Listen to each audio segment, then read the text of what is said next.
오늘 한국과 일본이 한 뼘 더 멀어진 듯합니다. 과거사에 대한 반성도 사과도 요원해 보입니다. 수요일 뉴스나이트 시작합니다. 오늘의 주요 뉴스부터 보시겠습니다. 우리 정부의 철회 요청에도 불구하고 일본이 오늘부터 한국을 화이트리스트에서 제외하는 조치를 시행했습니다. 일본 정부는 강제징용 문제 해결을 거듭 촉구하며 속내를 드러냈습니다.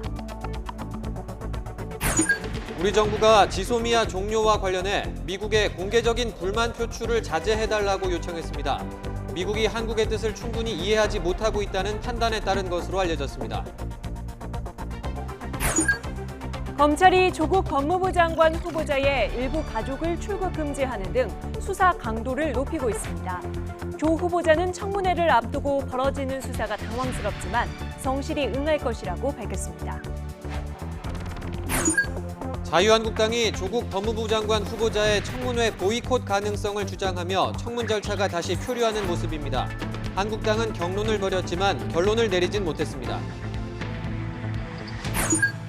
내일 박근혜 전 대통령과 이재용 삼성전자 부회장, 최순실 씨에 대한 국정농단 상고심 선고가 TV로 생중계됩니다. 대법원은 사건의 중요성 등을 고려해 생중계를 허용하기로 했습니다. 330만 명이 한꺼번에 투약할 수 있는 코카인 100kg이 밀수 과정에서 적발됐습니다. 국내에 들어온 홍콩 국적 화물선에서 발견됐는데 한 번에 압수한 마약으로는 사상 최대 규모입니다. 원정 도박과 불법 환치기 혐의로 소환된 가수 승리가 일부 혐의를 인정한 것으로 알려졌습니다. 같은 혐의를 받고 있는 양현석 전 YG 대표는 내일 조사를 받습니다. 일본 정부가 수출 심사 우대국 명단 화이트리스트에서 우리나라를 제외하는 조치를 결국 시행에 옮겼습니다. 안전 보장을 이번 조치의 이유로 들면서도 한일 관계의 최대 난제는 징용 문제라고 밝혀서 속내를 드러내기도 했습니다. 도쿄 황보현 특파원의 보도입니다. 일본 정부가 수출 우대 국가, 즉 화이트리스트에서 결국 한국을 제외했습니다. 2004년 지정된 이후 15년 만입니다.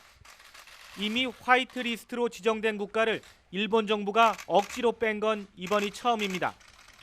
화이트리스트 배제는 지난해 우리 대법원의 징용 배상 판결에 반발해 일본 정부가 취한 사실상의 2차 보복 조치입니다.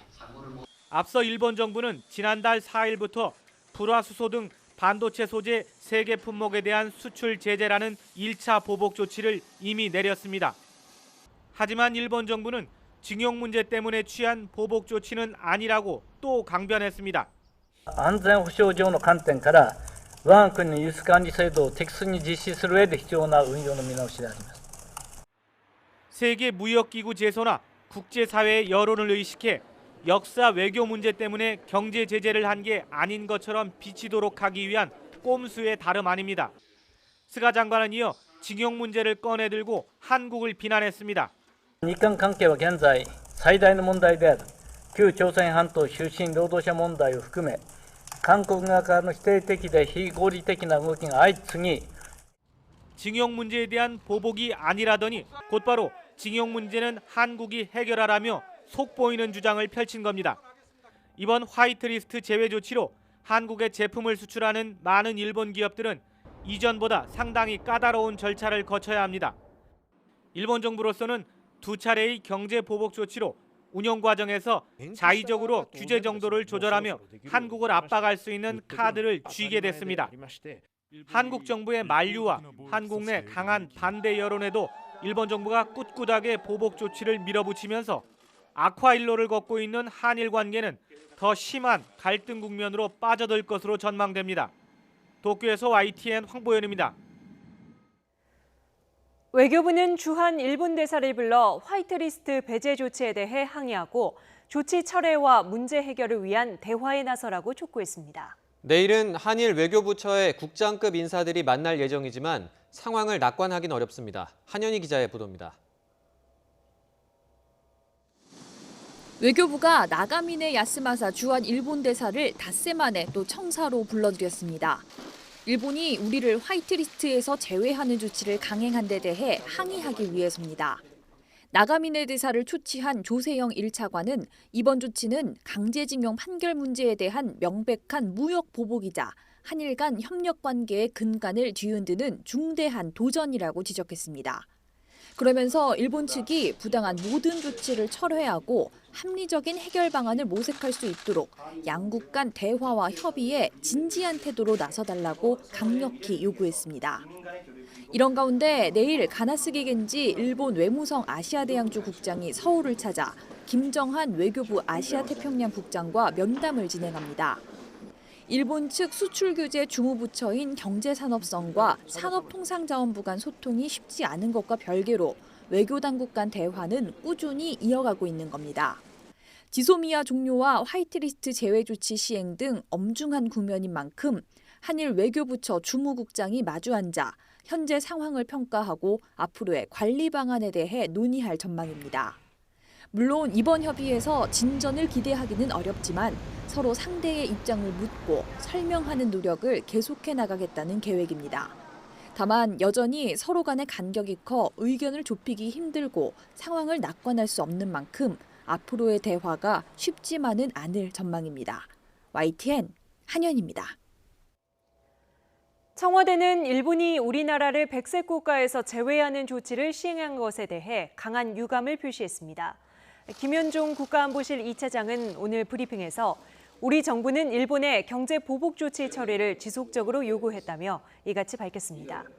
김 차장은 또 아베 일본 총리는 우리를 신뢰할 수 없는 국가라고 언급하는 등 적대국과 같이 취급하고 있다면서 양국 신뢰 관계가 훼손된 상황에서 한일 군사정보보호협정, 지소미아를 유지할 명분이 없다고 말했습니다. 다만 일본이 부당한 조치를 원상회복하면 지소미아 종료를 재검토할 수 있다고 언급한 이낙연 국무총리의 발언을 재확인하고 공은 일본에 넘어갔다고 강조했습니다. 우리 정부의 지소미아 종료 결정을 두고 미국에서 불만의 목소리가 이어지고 있는데요. 정부가 공개적인 불만 표명은 한미 동맹에 도움이 되지 않는다며 미국 측에 자제를 요청했습니다. 왕선택 통일외교 전문 기자의 보도입니다. 한국과 미국의 협의는 조세영 외교부 제1차관이 해리 해리스 주한 미국 대사를 외교부로 불러서 면담하는 형식으로 진행됐습니다. 해리스 대사를 부른 것은 우리 정부의 지난 22일 지소미아 종료 결정에 대해 미국이 공개적이고 파상적으로 불만을 표명하는 것에 대한 수습 노력으로 관측됩니다. 미국은 지난 20일 이후 국방부 대변인 성명, 국무장관 발언, 미 국무부 대변인 트윗, 미 의회 유력 정치인들의 입장 발표 등으로 강한 우려와 깊은 실망을 반복적으로 표명하고 있습니다. 미 국무부 당국자가 익명으로 우리 정부와 사전 양해가 없었다는 반박, 11월 20일 이전에 결정을 바꾸라는 압박, 우리 군의 독도 방어훈련 비판을 제기하는 것은 전례를 찾기 어려운 현상입니다.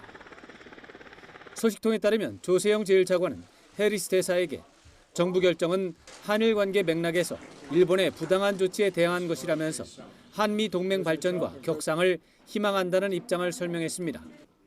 조 차관은 특히 미국 측의 공개적이고 반복적인 불만 표명이 한미 동맹 관계에 도움이 되지 않는다면서 자제해 줄 것을 요구했습니다.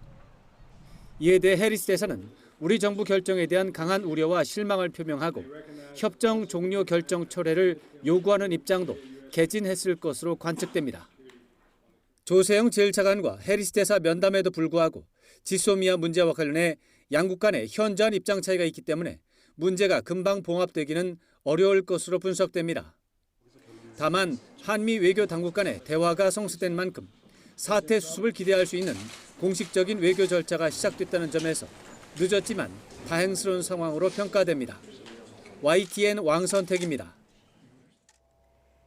일본의 수출 규제에 대한 대응책으로 정부가 대규모 투자 계획을 발표했습니다. 원천 기술 확보를 위한 연구 개발에 3년간 5조 원을 투입하기로 했습니다. 이혜리 기자의 보도입니다.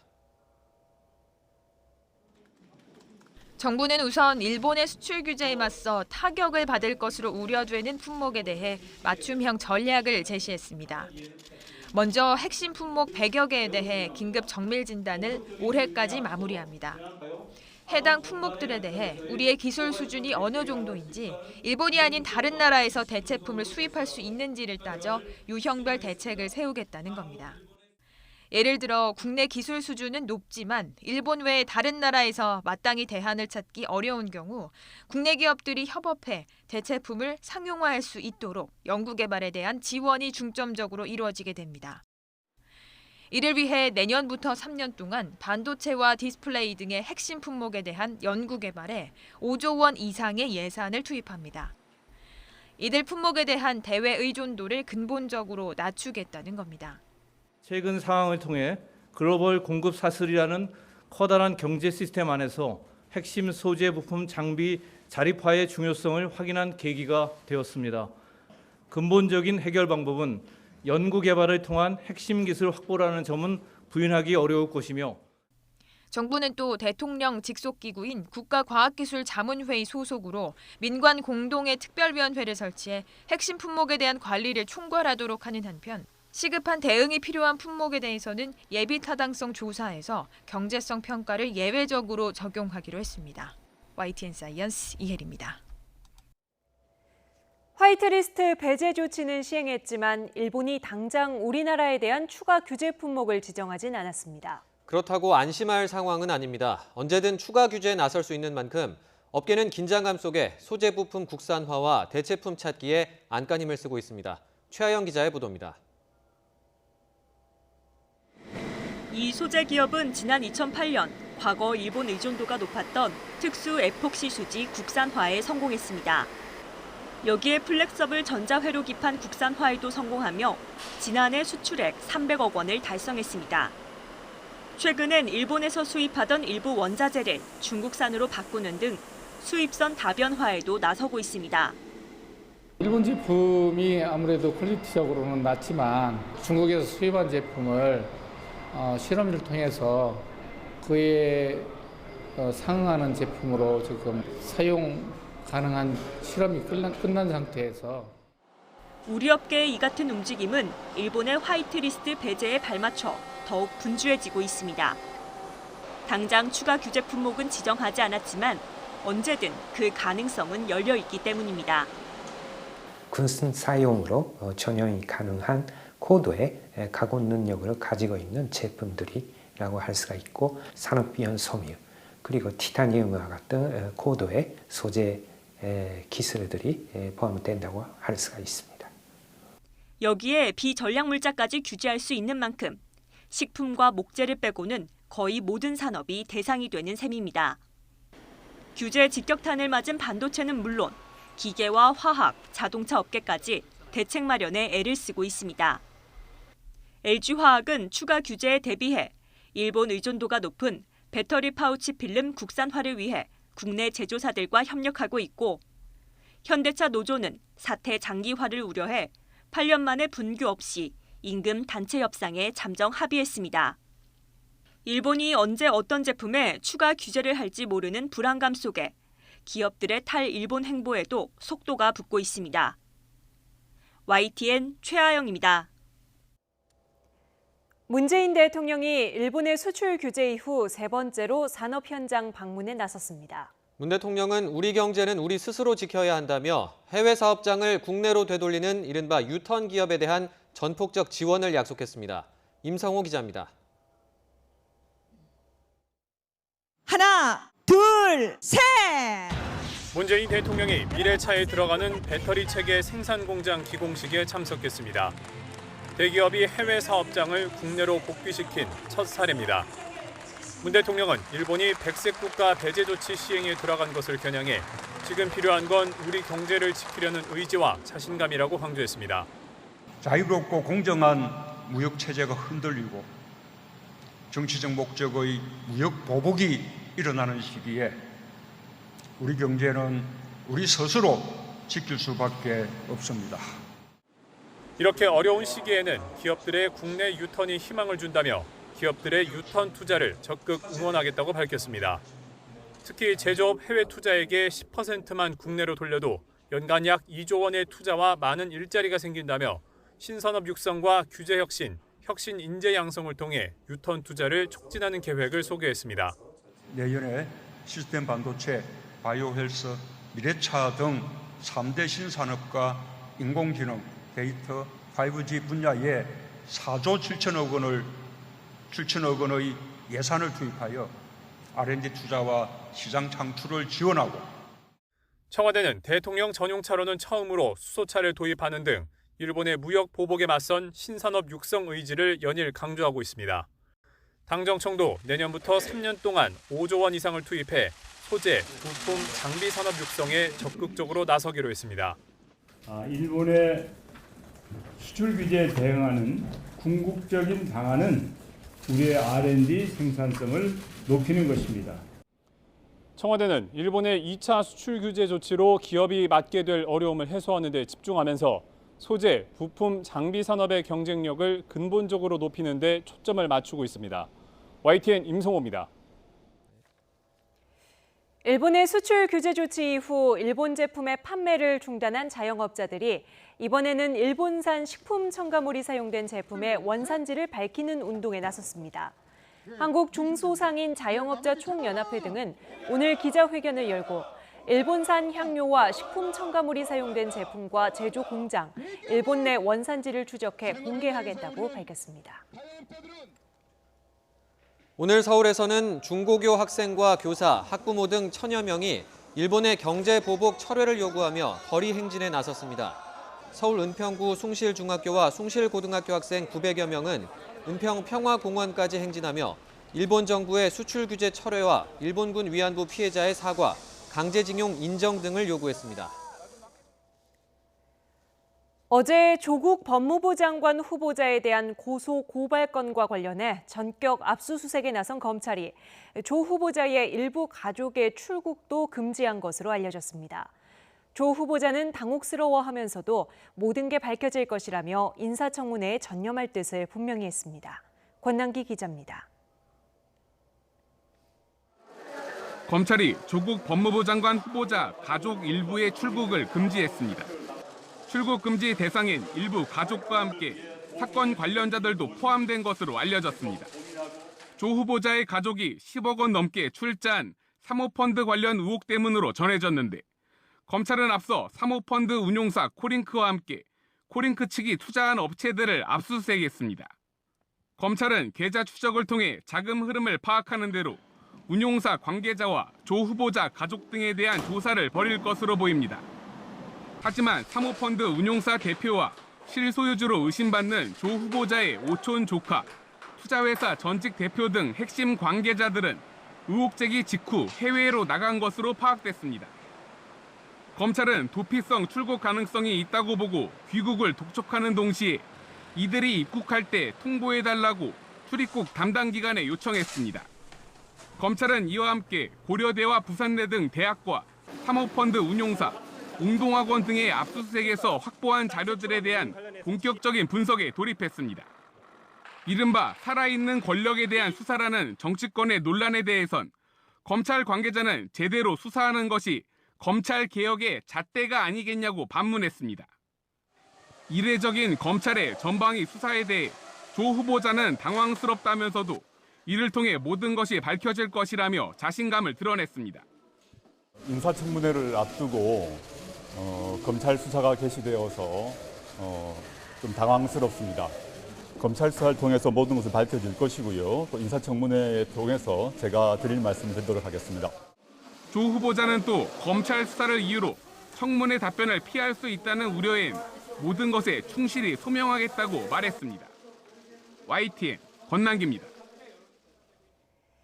이렇게 조국 법무부 장관 후보자의 의혹에 대해 전방위 수사를 펼치고 있는 곳은 서울중앙지검 특수 2부입니다. 공직자 또 기업인 비리를 주로 수사하는 곳인데요.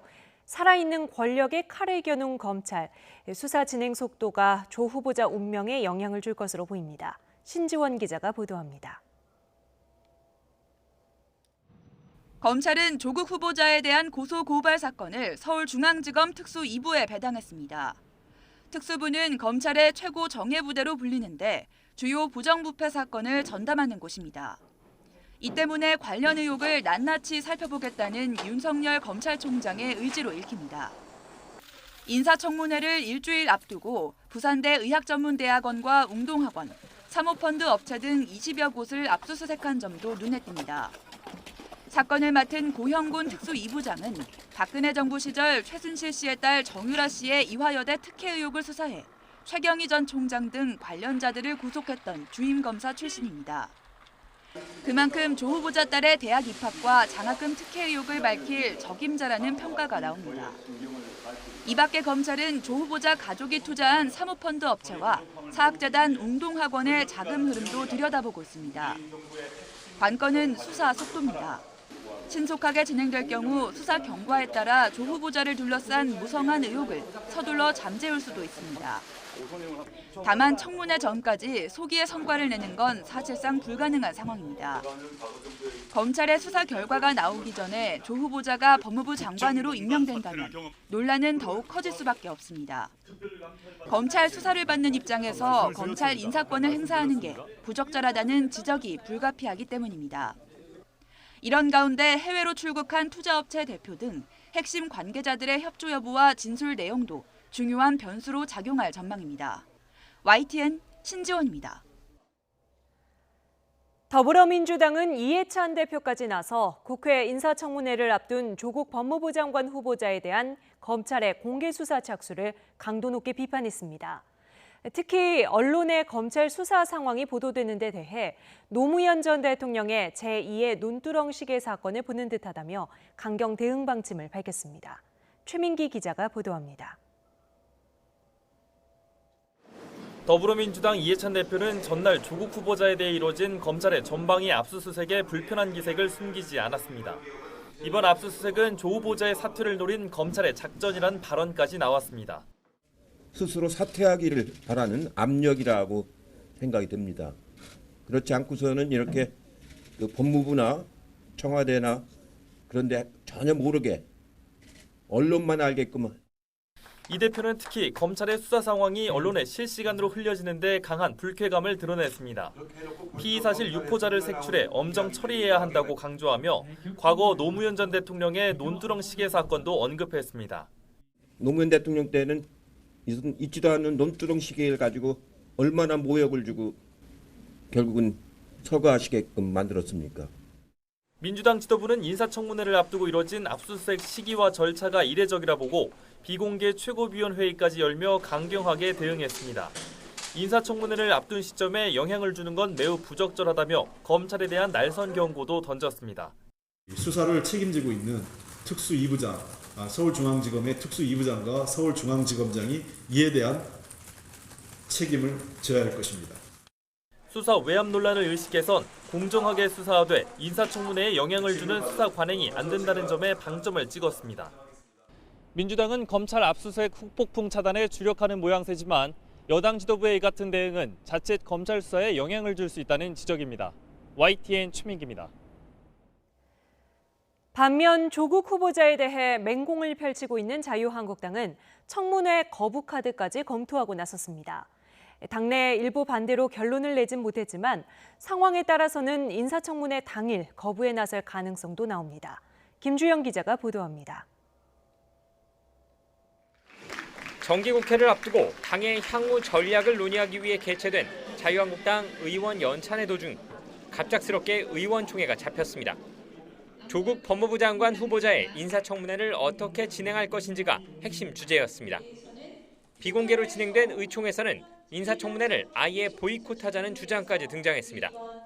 지도부로서는 상당한 심각한 고민에 들어가 있고 지금 이 청문 절차가 계속 진행되는 것이 맞는지 여부에 대해서 국민들의 의견을 더 모아가도록 하겠다는 말씀을 드리겠습니다.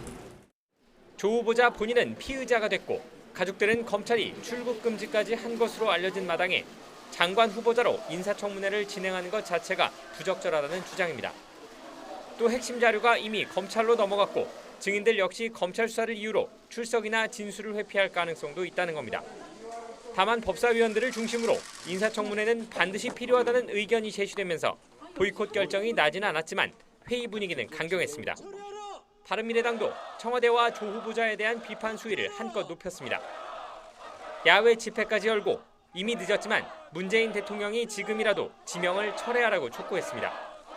조국 후보자 법무장관 지명을 철회해서 나라 국론을 통일하고 경제를 일으키는데 앞장서 주십시오. 청와대가 지명 철회를 고려하지 않고 있는 것으로 알려진 가운데 야권은 일단 조 후보자 가족 등 핵심 증인 채택을 요구하며 협상을 이어간다는 방침입니다. 만약 협상이 지지부진할 경우 야당이 인사청문회 직전이나 당일 보이콧에 나설 수 있지 않겠느냐는 전망도 제기됩니다. 다만 보이콧을 해도 조 후보자 임명에 영향을 주기는 어려워 실효성이 떨어진다는 지적도 나오는 만큼 인사청문회를 앞둔 야당이 어떤 압박 카드를 꺼내들지 관심입니다. YTN 김주영입니다. 조국 후보자의 사퇴와 의혹 규명을 촉구하는 집회가 서울대학교에서 다시 열렸습니다. 현재 집회는 모두 마무리됐는데요. 취재기자 연결해서 자세한 내용 들어보겠습니다. 김주환 기자. 네, 사회부입니다. 네, 조 후보자의 모교에서 열린 두 번째 촛불 집회인데요. 관련 내용 전해주시죠. 네, 집회는 저녁 8시부터 본격 시작됐습니다. 상당히 많은 학생이 집회에 참여했는데요.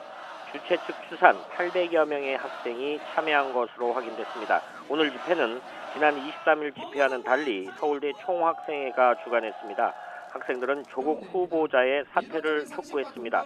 조 후보자의 자진 사퇴를 요구하는 구호를 외치고 발언자가 나와 자기 생각을 밝히기도 했습니다. 학생들은 조 후보자의 딸 논문 특혜와 이해할 수 없는 장학금 수혜에 대해 반발하고 있습니다. 특히 조 후보자의 딸이 고등학교 시절 2주 만에 인턴십으로 논문 제1저자로 등재된 것, 그리고 유급을 당했음에도 받은 장학금에 대해 상대적으로 박탈감마저 느낀다고 말했습니다.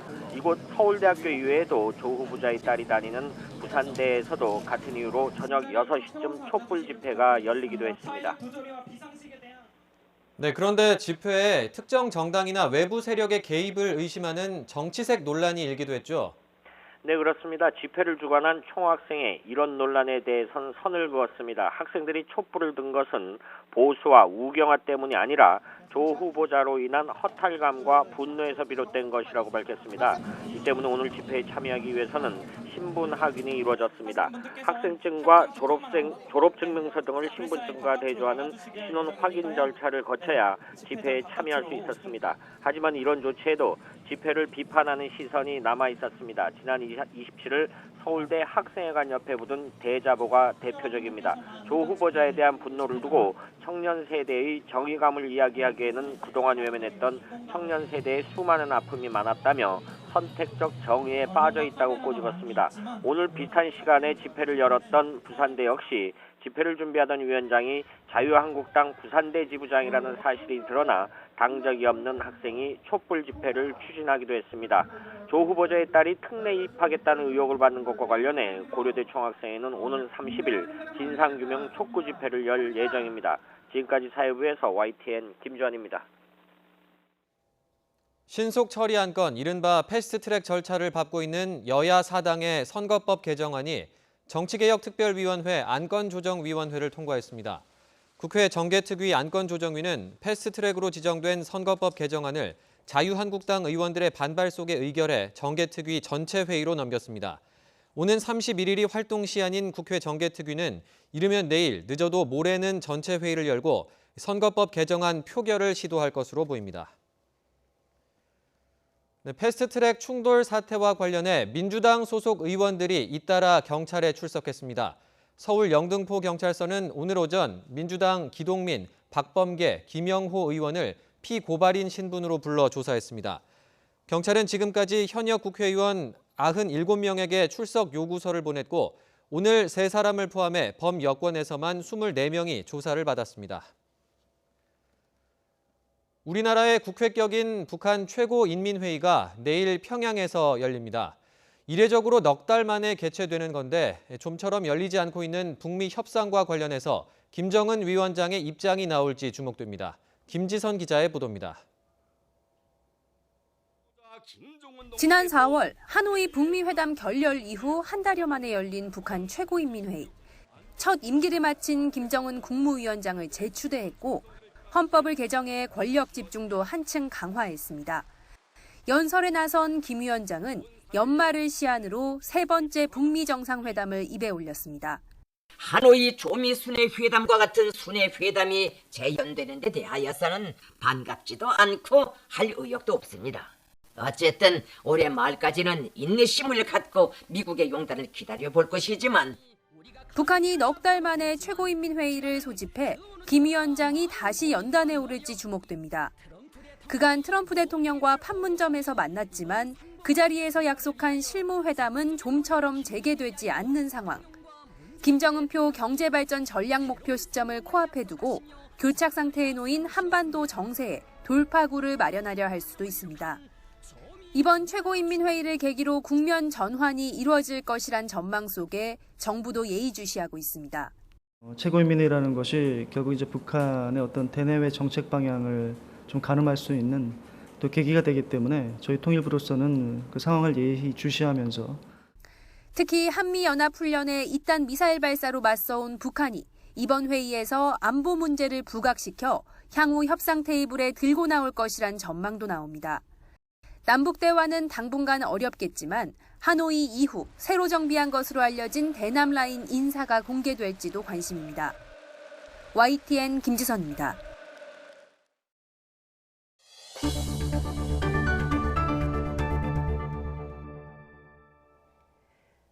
박근혜 전 대통령과 최순실 씨, 이재용 삼성전자 부회장에 대한 국정농단 사건 상고심 결과가 내일 나옵니다. 세 사람이 재판에 넘겨진 지 2년여 만에 나오는 대법원의 최종 판단입니다. 대법원이 사건의 중요성 등을 고려해 피고인의 동의 여부와 상관없이 TV 생중계를 허용한 만큼 내일 온 국민이 선고 내용을 실시간으로 지켜볼 수 있게 됐습니다. 강희경 기자가 보도합니다. 국정농단 사건에 대한 대법원 선고를 이틀 앞둔 날, 대법원 앞에 시민들이 길게 줄을 섰습니다. 역사적인 선고를 직접 보기 위해 방청권 응모 절차에 참여한 겁니다. 신청해서 붙어서 방청을 했었고요. 이번에도 보고 싶어가 직접 눈으로 보고 싶어서 소식 듣고 이제 와서 방청 추천했습니다.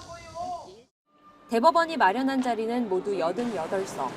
행사에 참여한 인원은 81명에 그쳐 별도의 추첨식 없이 방청권을 신청한 사람은 모두 법정에서 재판을 지켜볼 수 있게 됐습니다.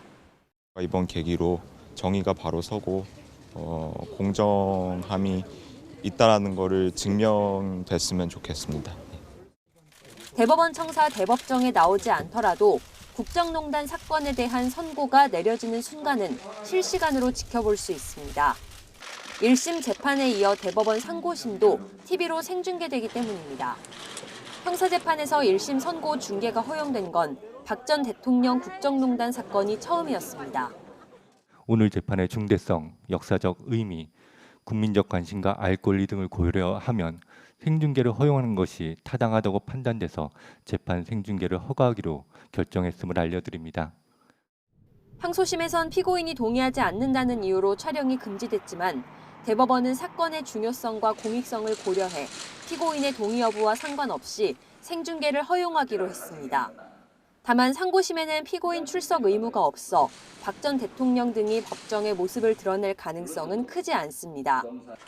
대법원이 박근혜 전 대통령과 이재용 삼성전자 부회장, 그리고 최순실 씨에 대해 어떤 판단을 내놓을지 이들의 엇갈린 운명에 국민의 눈과 귀가 집중되고 있습니다. YTN 강희경입니다. 삼성은 이재용 부회장의 대법원 선고를 숨죽여 지켜보는 분위기입니다. 판결 결과에 따라 다시 한번 총수 부재 사태를 맞을 수도 있다는 긴장감이 감돌고 있습니다. 홍성기 기자가 보도합니다. 이재용 삼성전자 부회장은 대법원 선고 일정이 잡힌 뒤로도 별다른 언급 없이 사업장 시찰을 계속했습니다. 대법원 선고와 관계없이 최근에 일본 수출 규제 등과 관련한 위기 대응에 전념한다는 의도가 담겨 있습니다.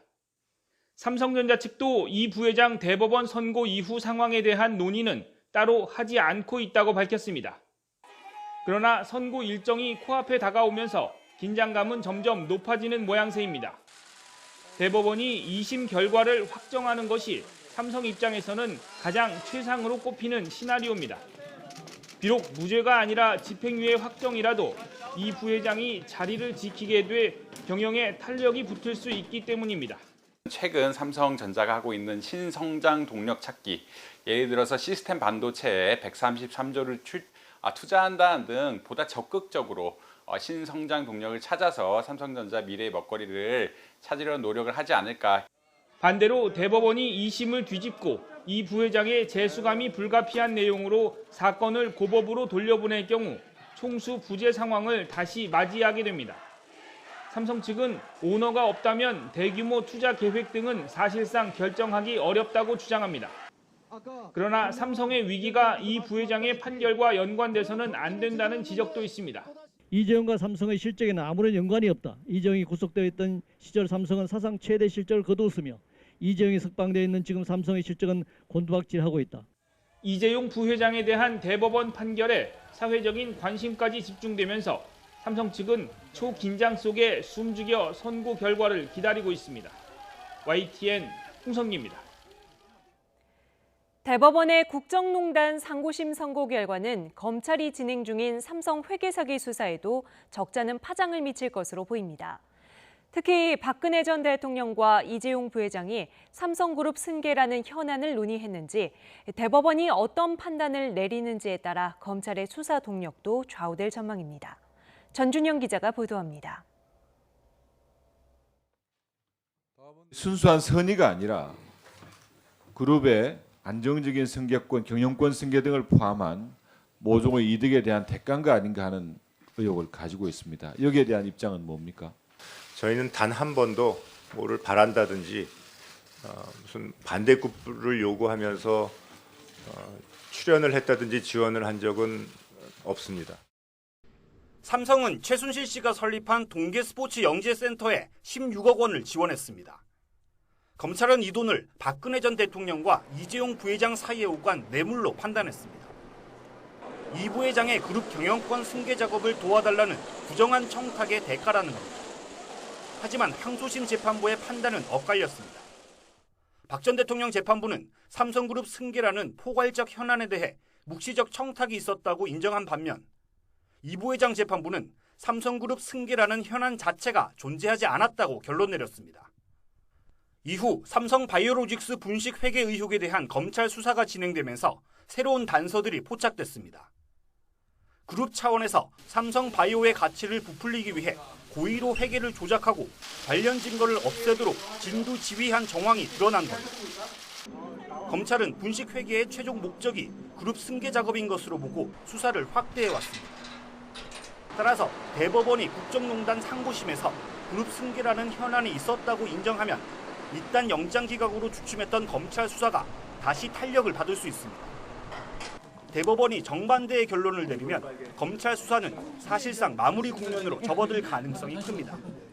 대법원도 이 같은 상황을 고려해 검찰의 수사 과정을 관심 깊게 지켜보며 법리를 검토한 것으로 알려졌습니다. 삼성 회계 사기 의혹에 대한 검찰 수사가 증거인멸이라는 변죽만 울리다 끝날지 이재용 부회장을 포함한 최고위층을 겨냥할지도 대법원 판단에 좌우될 것으로 보입니다. YTN 전준영입니다. 원정 도박과 불법 환치기 혐의로 경찰에 소환된 가수 승리가 일부 혐의를 인정한 것으로 전해졌습니다. 승리와 함께 해외 카지노를 출입한 양현석 전 YG 대표는 내일 조사를 받습니다. 이경국 기자의 보도입니다. 정장 차림의 가수 승리가 변호사와 함께 경찰 청사로 들어옵니다. 해외 카지노에서 상습 도박을 한 혐의로 입건돼 조사받기 위해서입니다. 굳은 표정으로 포토라인에 선 승리는 버닝썬 사건에 이어 또다시 고개를 숙였습니다. 성실한 자세로 경찰 조사에 임하도록 하겠습니다. 다시 한번 심력 끼쳐들어서 죄송합니다. 승리는 미국 라스베이거스와 마카오 등에서 한 번에 최대 수천만 원을 걸고 상습 도박한 혐의를 받습니다. 양현석 전 YG 엔터테인먼트 대표도 같은 혐의로 입건됐습니다. 경찰은 이들이 도박에 쓴 돈이 수십억에 달할 것으로 보고 있습니다. 또 현지에서 도박 자금을 달러로 빌린 뒤 국내로 돌아와 원화로 갚는 불법 환치기를 한 혐의도 있습니다. 승리는 경찰 조사에서 불법 도박 사실은 일부 시인했지만 환치기 혐의는 완강히 부인한 것으로 전해졌습니다. 내일은 양현석 전 대표가 소환됩니다. 경찰은 도박 혐의와 함께 다음 달 공소시효가 끝나는 외국인 투자자 성접대 혐의도 조사할 방침입니다. YTN 이경국입니다. 딸의 KT 채용 비리 의혹으로 불구속 기소된 자유한국당 김성태 의원의 첫 재판이 열렸습니다. 서울 남부지방법원은 오늘 오후 2시 뇌물 혐의를 받는 김 의원과 이석채 전 KT 회장의 공판 준비기일을 진행했습니다. 김 의원 측 변호인은 업무 방해 혐의로 구속 기소된 서유열 전 KT 사장이 법정에서 과거 김 의원이 자신에게 자녀의 계약직 채용을 청탁했다고 증언한 내용은 거짓이라고 주장했습니다. 내부 정보를 이용해 주식을 거래했다는 의혹이 불거진 바이오 기업 신라젠에 대해 검찰이 압수수색에 나섰습니다. 서울 남부지검 증권범죄합동수사단은 오늘 신라젠 여의도 사무실과 부산 본사를 압수수색했습니다. 신라젠은 개발하고 있던 면역 항암제 팩사백이 마지막 단계인 임상시험 3상에서 중단되면서 주가가 폭락했습니다.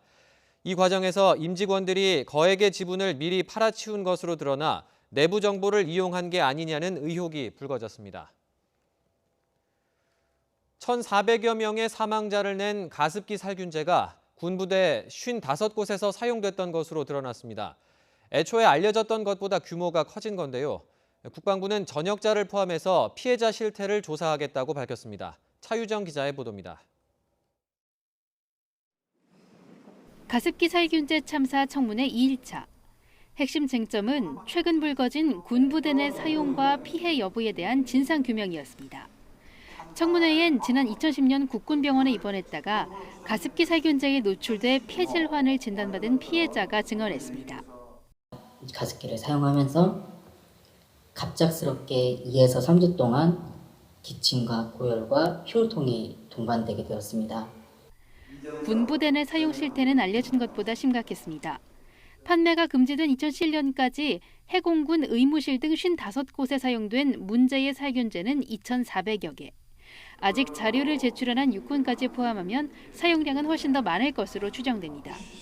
증인으로 출석한 국방부 관계자는 전역자까지 확인해 피해자 파악에 적극적으로 나서겠다고 약속했습니다. 이 근무 기록이나 뭐 입원 기록이나 이런 것들이 있기 때문에 단순히 그냥 피해 신고를 기다리는 수준을 넘어서 저희가 피해자들을 찾아가는 노력을 게을리하지 않겠습니다. 최대 피해자를 발생시킨 옥시에 대한 책임 추궁도 있었지만 당시 대표이사였던 외국인들은 아무도 나오지 않았습니다. 청문위는 옥시 핵심 라인인 외국인 대표들과 영국 본사가 가습기 살균제 사용을 보고받은 정황이 있는데도 책임을 회피하고 있다고 지적했습니다. 그나마 모습을 드러낸 옥시 한국인 대표는 사태를 정부 탓으로 돌려 피해자들의 거센 항의를 받기도 했습니다. 정부 기관에서 보다 안전한 기준을 만들고 관리 감독을 철저히 했더라면 과연 오늘날과 같은 이러한 참사가 일어날 수 있었을지 저는 그렇지 않다고 생각합니다. 또 다른 제조업체 LG생활건강의 관계자들은 제품 출시 때 독성 시험을 하지 않았다면서 뒤늦게 잘못을 인정했습니다. 그 시험이 있었어요? 시험은 이루어지지 못했던 상황입니다. 그러니까 가습기 살균제 피해가 알려진 지 8년 만에 열린 청문회. 진상규명을 통해 책임 소재를 따지고 피해 배상 방안을 찾기 위해 마련됐지만 관련자들의 모르쇠와 책임 회피로 피해자들은 더 큰 상처만 받았습니다. YTN 차유정입니다. 카이스트 박수형 교수와 충북대 최영기 교수 공동연구팀이 살인 진드기병이라고 불리는 중증 열성 혈소판 감소 증후군 SFTS 바이러스 감염을 예방하는 백신을 개발했습니다.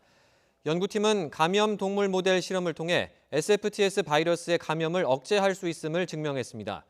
이번 연구 성과는 국제학술지 네이처 커뮤니케이션즈 온라인판에 실렸습니다. 충남 태안화력발전소에서 쓸 석탄을 싣고 온 외국 화물선에서 무려 330만 명이 투약할 수 있는 코카인이 발견됐습니다. 한 번에 압수된 마약으로는 최대 규모인데 경찰은 이 많은 코카인을 누가 국내로 들여왔는지 추적하고 있습니다. 나혜인 기자가 보도합니다. 마약 탐지견이 정박한 배 안에 선원 객실을 샅샅이 뒤집니다. 뱃머리 쪽 창고에서 발견된 가방 4개.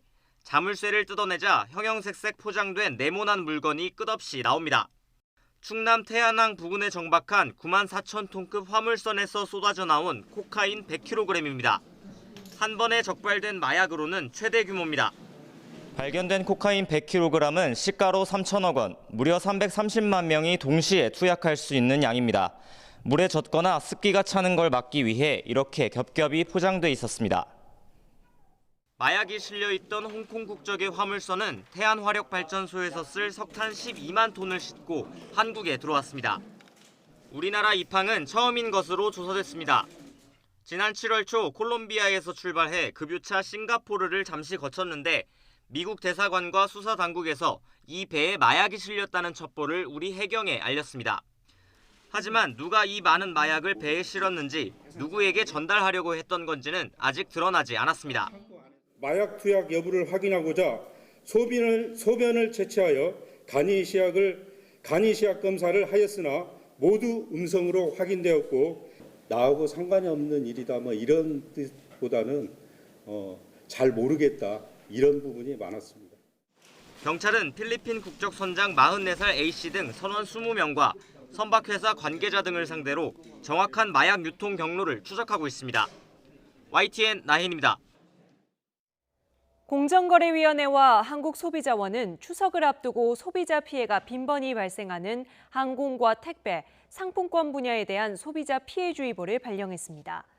이들 분야 피해 구제 신고는 지난 2017년 9월과 10월 256건에서 지난해 같은 기간에는 381건으로 늘었습니다. 공정위는 피해를 본 소비자는 사업자에 대한 배상 요구를 위해 계약서와 영수증, 사진 등 증빙 자료를 보관하는 것이 도움된다고 설명했습니다. 올해 상반기에 출생한 아이 수가 16만 명에도 미치지 못하면서 역대 최소 기록을 다시 경신했습니다. 통계청 자료를 보면 올해 상반기 전국 출생아 수는 15만 9천 명으로 집계됐습니다. 이는 1년 전보다 7.7%나 줄어든 수준으로 지난 1981년 관련 통계를 수집한 이후 최소입니다. 충남 예산의 한 도로에서 누군가 일부러 걸어놓은 듯한 여성 속옷이 잇따라 발견됐습니다. 한 달 전에도 똑같은 일이 있었는데 경찰은 범죄의 연관성 등 모든 가능성을 열어놓고 수사를 벌이고 있습니다. 이상곤 기자입니다. 도로 중앙분리대 반사판에 빨간색 여성 속옷이 걸려 있습니다. 얼마 떨어지지 않은 곳에서도 똑같은 형태로 파란색 속옷이 놓여 있습니다. 충남 홍성에서 예산으로 향하는 도로에서 누군가 고의로 걸어놓은 듯한 여성 속옷이 잇따라 목격됐습니다. 경찰이 처음 속옷을 발견한 건 지난달 19일입니다. 이후 한 달 만에 또다시 똑같은 일이 발생했고 지금까지 수거된 속옷만 모두 9벌입니다. 경찰은 속옷들이 200m 정도의 간격을 두고 놓여 있었다고 말했습니다. 속옷이 발견된 도로에는 CCTV가 없어 단서를 찾기 어려운 상황입니다. 소식을 접한 주민들은 혹시나 불미스러운 일이 발생하는 건 아닌지 불안해하고 있습니다. 어떤 목적으로 그랬는지 모르니까 혹시 여성을 대상으로 하는 성범죄로 이렇게 연결될 수도 있기 때문에 좀 불안하더라고요. 또 제가 거주하고 있는 인근 지역이라서.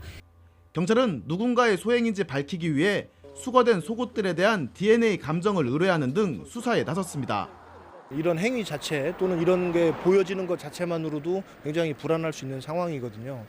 그렇기 때문에 어떤 그 강력범죄와 관련성이 있다라고 단정을 할 수는 없겠지만 모든 가능성을 열어두고 수사를 해야 될 것 같습니다. 경찰은 속옷을 도로에 건 행위자가 강력범죄와 연관성이 없어도 최소 경범죄로 처벌할 수 있다고 설명했습니다. YTN 이상곤입니다. 며칠 전 부산에서 식당을 운영하던 부부를 숨지게 한 뒤 달아났던 50대 남성이 경찰에 붙잡혔습니다. 숨진 부부와 친인척 관계인데 무슨 원한이 있었는지 경찰이 조사하고 있습니다. 김종호 기자가 보도합니다. 주택가를 서성이는 남성. 차량 옆에 쪼그려 앉아 숨어 있다가 움직입니다. 1시간 반쯤 뒤 식당에서 나와 식당 주인 부부 승용차에 타는 모습이 포착됩니다. 남성이 주인 부부를 흉기로 숨지게 한 뒤 달아나는 모습입니다. 두 사람 가운데 한 사람은 식당 주방에서, 다른 한 사람은 앞쪽 공간에서 숨진 채 발견됐습니다. 경찰이 CCTV와 DNA 감식으로 신원을 알아낸 이 남성은 숨진 부부와 친인척 관계인 A씨.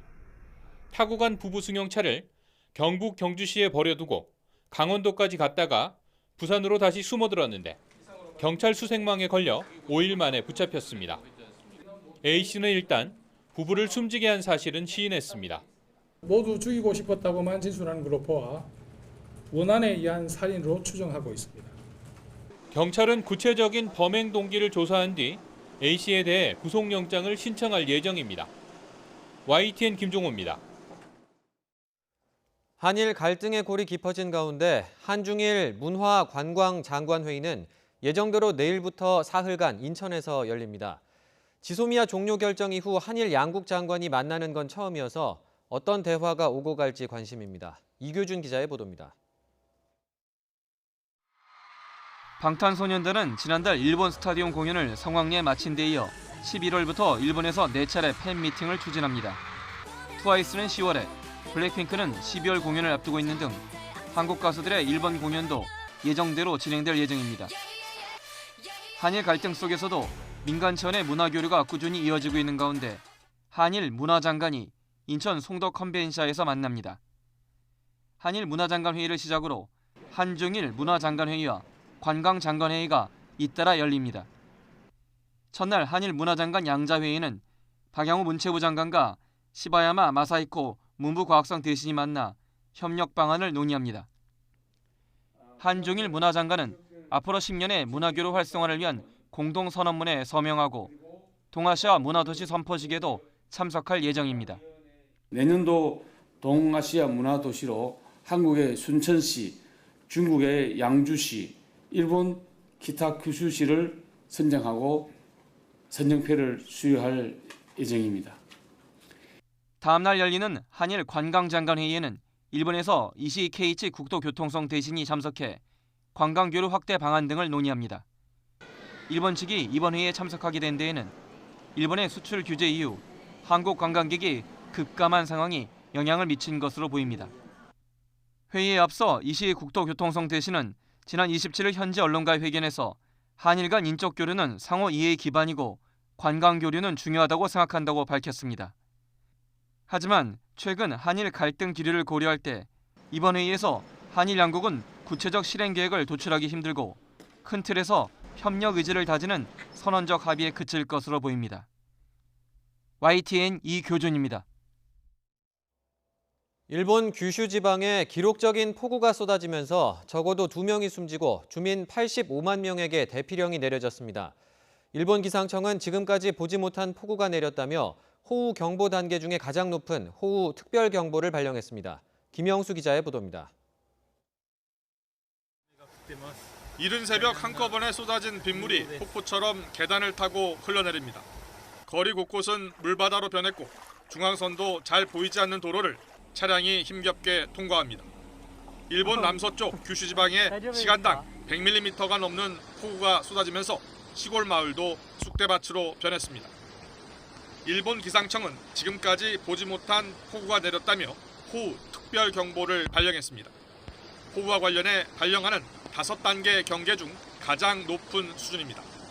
8月28日5時50分、佐賀県と福岡県、長崎県に大雨特別警報を発表しました。特別警報を発表した市町村では、これまでに経験したことがないような大雨となっています。 일부 도시의 하루 강수량은 400mm가 넘어 8월 한 달 평균 강수량의 2배에 달했습니다.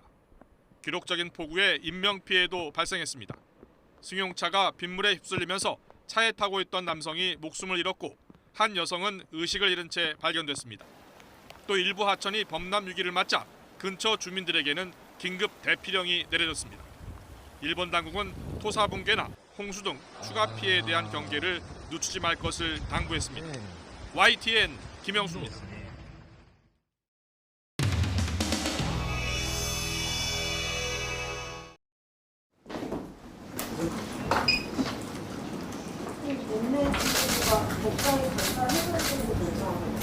그건 뭐 지도부의 뜻에 따른 거지. 특별히 언론 스케치 할 건 없는 것 같은데? 응? 언론 스케치 할 건 없는 것 같은데? 궁금한 게 많지.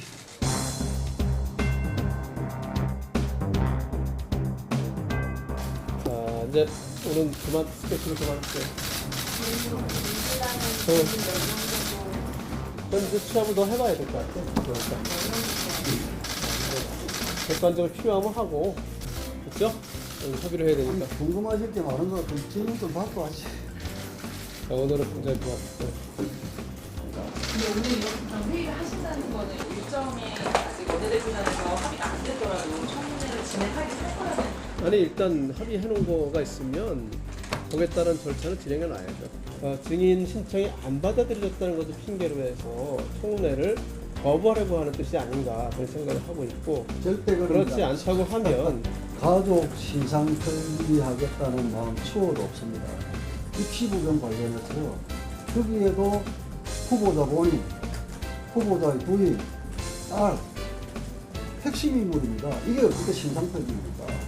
저희들이 중요시하는 거는 거기에 조국이 관여할 수 있느냐 이런 문제입니다. 모든 것은 청문회를 통해서 발표해야 된다. 그래서 저 입장입니다. 이제 어제 이 자리에서 이제 그만하자고요? 이틀간 청문회를 하기로 간사간 합의를 했으면 국회법상 효력이 있는 겁니다. 여기에 대해서 민주당 지도부가 그걸 수용할지 말지 결정을 아직 못하고 있다는 것은 결국은 청문회를 하겠다는 의지가 없다고 볼 수밖에 없는 겁니다. 지금 이 시간은 뭐 증인에 관해서 또 협의를 해야 될 시간이기 때문에 브리핑을 정도로 마치고 협의할 수 있도록 노력하고 있습니다. 저기 그 압수수색을 한 게요. 앞으로 청문회 증인 를 채택하는 과정이라든가 청문회가 만약에 열린다면 답변이라든가 이런 부분에 영향을 미칠 수 있을 거라고 보이는 것 과정에 대해서는 뭐 말씀드리기 어렵죠.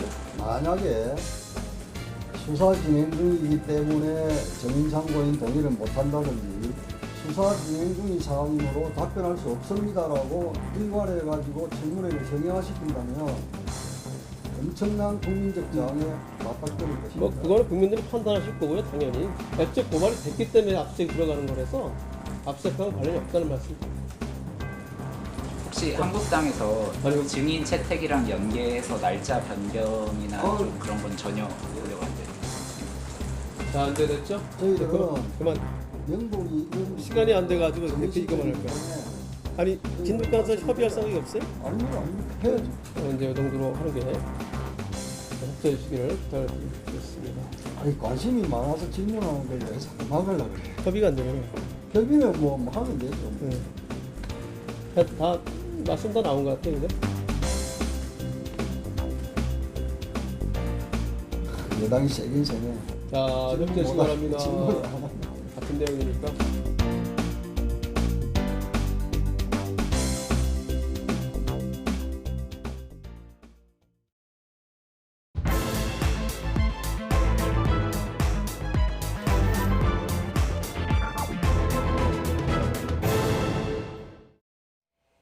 인사청문회를 앞둔 법무부 장관 후보자에 대한 전방위 압수수색에 당혹감이 역력했던 여당이 오늘은 대대적인 비판을 쏟아내며 역공에 나섰습니다.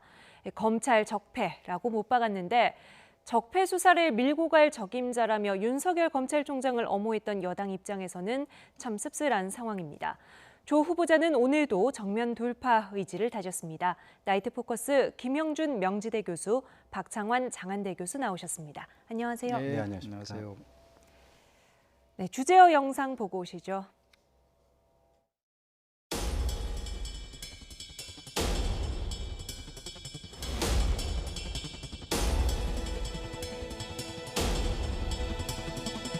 사전에 그 누구도 몰랐는데 언론에 취재는 시키면서 관계기관에는 전혀 그 협의를 안 하는 전례 없는 행위가 벌어졌습니다. 나라를 좀 어지럽게 하는 행위라고 아니할 수가 없습니다. 가장 나쁜 검찰의 적폐가 피의 사실을 유포해갖고 인격 살해를 하고 노무현 대통령 때는 있지도 않은 논두렁 시계를 가지고 얼마나 모욕을 주고 결국은 서거하시게끔 만들었습니까? 저는 사람에 충성하지 않습니다는 발언을 한 윤석열 검찰총장 지명자는 권력에 굽힘없는 강력한 원칙주의자로 정의와 원칙을 바로 세우는 검찰로 거듭날 수 있도록 모든 지원을 아끼지 않겠습니다. 거대한 작전을 전개했다고 해도 과언이 아닙니다. 인사청문회를 앞두고 검찰 수사가 개시되어서 좀 당황스럽습니다. 검찰 수사를 통해서 모든 것을 밝혀질 것이고요. 제가 친구로서 우리 조국 후보에게 정말 권합니다.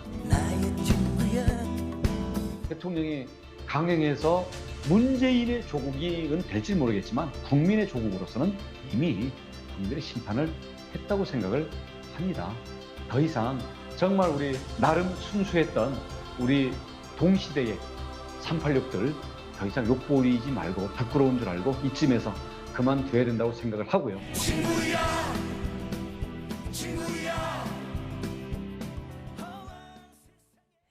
네, 오늘 이해찬 대표가 작심하고 검찰 비판에 나섰습니다. 집권여당 대표가 검찰 수사를 공개적으로 비판하는 건 이례적인 일이죠. 최근에 참 이례적인 게 하도 많이 나오니까 어느 것이 정상이고 어느 것이 좀 정도를 벗어나느냐라는 거를 갖고 우리가 좀 평가 좀 해볼 텐데, 액면 그대로 본다면은 이번 이해찬 대표는 말은 굉장히 부적절합니다. 두 가지 면인데요. 예. 첫 번째는 문재인 대통령이 7월 25일 날 윤석열 검찰총장한테 임명장을 주면서 한 말이 있지 않습니까? 권력의 눈치를 보지 말고 살아있는 권력에 대해서 엄정하게 해줬으면 좋겠다.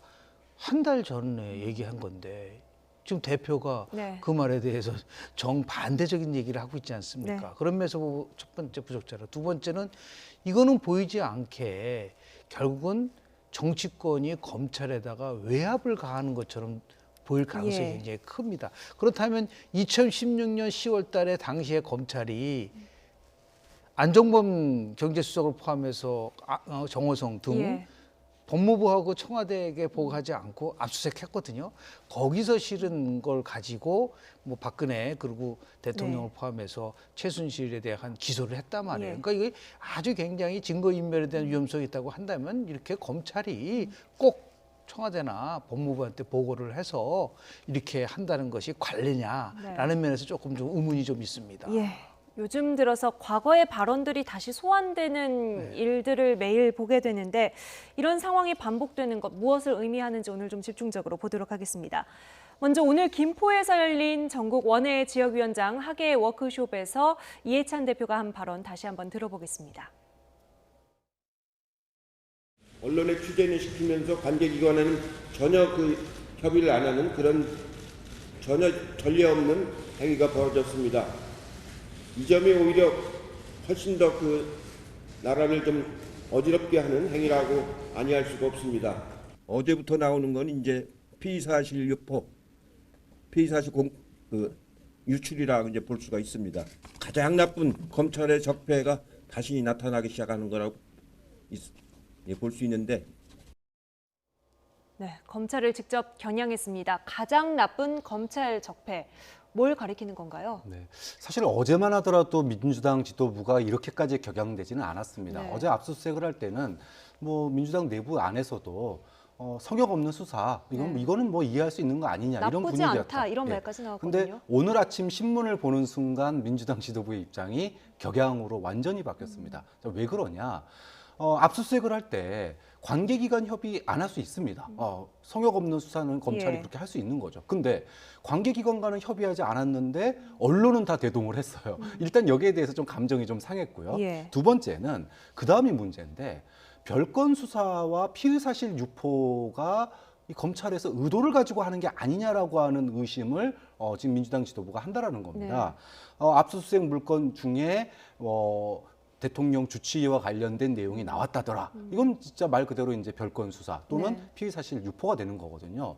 과거에 노무현 전 대통령의 수사 당시에 민주당이 가졌던 그 트라우마가 다시 생각날 수밖에 없는 거예요. 자, 이러다 보니 또 시기적으로 조국 후보자가 검찰 개혁에 대한 안을 내놓고 난 뒤에 이 압수수색이 이루어졌기 때문에 뭔가 검찰이 순수하게 성역 없는 수사를 하는 줄 알았는데 뭔가 의도를 가지고 지금 이러는 거 아닌가, 이런 것들을 좀 사전에 검찰에 좀 뭐랄까요, 우려와 경고를 갖다가 좀 하는 의미로서 이런 발언을 한 게 아니겠느냐. 그런데 아까 말씀하셨던 것처럼 이 어폐가 좀 있는 거는 대통령은 성역 없는 수사를 얘기를 했는데 성역 없이 수사하니까 좀 그런 부분들에 대해서 하는 거에 대해서는 조금 아쉬운 점이 좀 남는 거죠. 이해찬 대표의 다음 말 이어서 들어본 다음에 이야기를 이어가야 될 것 같습니다. 조국 후보자에 대한 수사 그 자체도 화가 나지만 말씀하신 것처럼 또 다른 분노 포인트가 있습니다. 들어보시죠. 스스로 사퇴하기를 바라는 압력이라고 생각이 듭니다. 그렇지 않고서는 이렇게 그 법무부나 청와대나 그런데 전혀 모르게 언론만 알게끔 거대한 작전을 전개했다고 해도 과언이 아닙니다. 네, 검찰이 언론에만 알려주고 관계기관과는 협의하지 않은 걸 문제 삼았습니다. 앞서 교수님께서 뭐 협의를 할 수도 있지만이라고 하셨는데 사실 국민들이 상식적으로 생각하기에는 압수수색인데 사전에 이야기를 미리 알릴 수가 있나요? 지금까지 그래 왔다는 겁니까? 아주 굉장히 이제 뭐 상황이 아주 현안이 우리가 봤을 때 국민적 관심이 큰 부분이니까 저렇게 얘기를 할 수 있을 것 같은데요. 저는 우리 이해찬 대표가 7선 의원이시거든요. 청와대랑 정말 교감이 없었을까요? 저는 거기에 대해서 아주 강한 의심을 갖습니다. 오늘 발언이요? 네, 왜냐하면 31곳에 대해서 압수수색 영장을 요청을 했는데 결국은 법원이 영장을 발부한 거예요. 그럼 그 법원이 발부하고 나서 고위층에다가 보고를 하지 않나요? 다 보고를 하게 돼 있어요. 그럼 당연히 알 수밖에 없는 입장인 거죠. 그래서 저는 아주 굉장히 이제 좀 독특한 시각에서 보는데 저는 대통령이 알고 있을 거라고 봅니다. 저는 윤석열 총장이 독단적으로 대통령의 허가 없이 이 문제를 할 수 있다고 생각하지 않습니다. 압수수색 사실을 대통령은 알고 있었을 그렇습니다. 것이다. 왜냐하면 청와대는 분명히 알고 있었을 거예요. 그럼 이제 다음 의문이 나오는 거죠. 왜 그러면은 이렇게 정말 이례적인 걸 할 수 있을까라는 부분에 대해서 고민을 해보면 대통령이 어떤 결정을 내릴 때 지금 나오고 있는 각종 의혹에 대해서 판단을 하셔야 됩니다. 판단의 근거를 그럼 누가 줍니까? 언론이 줍니까? 조국 후보자가 줍니까? 아니면 여당이 줍니까? 야당이 줍니까? 검찰이 할 수밖에 없어요. 이런 비슷한 경우가 실은 있었습니다. 김기식 금융감독원장을 임명을 했지 않습니까? 그리고 나서 워낙 이제 막 의혹이 불거지니까 대통령이 뭐라 그랬어요? 단 하나의 불법이라도 나오면 거기에 사퇴시키겠다 하면서 김기식 원장이 의원 시절에 했었던 셀프 후원이 정당하냐 아냐를 중앙선거관리위원회에다가 물어봤잖아요, 이례적으로. 근데 중앙선거관리위원회에서 어떤 결론을 냈습니까?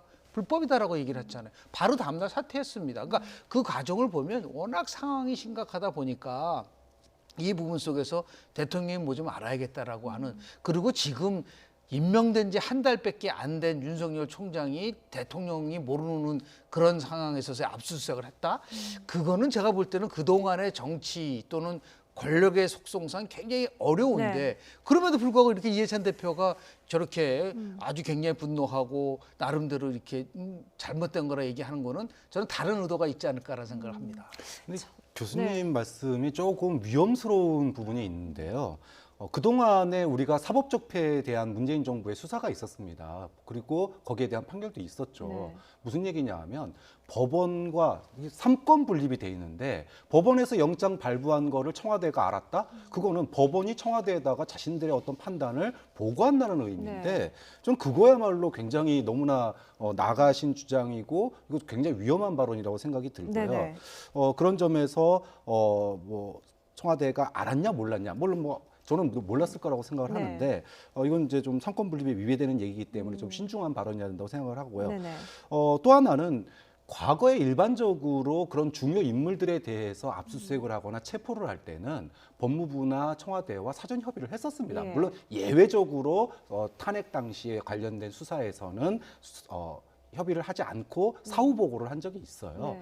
근데 이제 이번 민주당 대표 이해찬 대표의 이야기는 앞으로 계속 그 사후 보고 하는 거 괜찮다. 근데 문제는 왜 관계기관과는 협의하지 않고 언론은 대통령에서 언론은 다 미리 그 앞에 가서 대기하고 있었다는 거 아닙니까? 이제 거기에 대해서 좀 서운함을 느끼는 것 같아요. 근데 이게 여기서 끝나지 않고 그 다음 날 별건 수사나 피의 사실 혐의까지 나오니까 검찰이 뭔가 의도를 가진 거 아니냐 이렇게 좀 뭔가 검찰을 좀 비판하고 나선 대목이 그러면 언론에는 확실히 검찰 쪽에서 먼저 조금 귀뜸을 줬을 것이다. 글쎄 그 부분에 대해서는 과연 그러면 검찰에 빨대가 있어서 과거처럼 그렇게 정보가 나간 건지 아니면 흘린 건지 이 부분은 뭐 검찰이나 언론에서 얘기를 좀 해줘야 될 부분이 아닌가 생각합니다. 뭐 빨대라고 함은 이제 기관에 있는 기자들의 취재원을 가리키는 말인데요.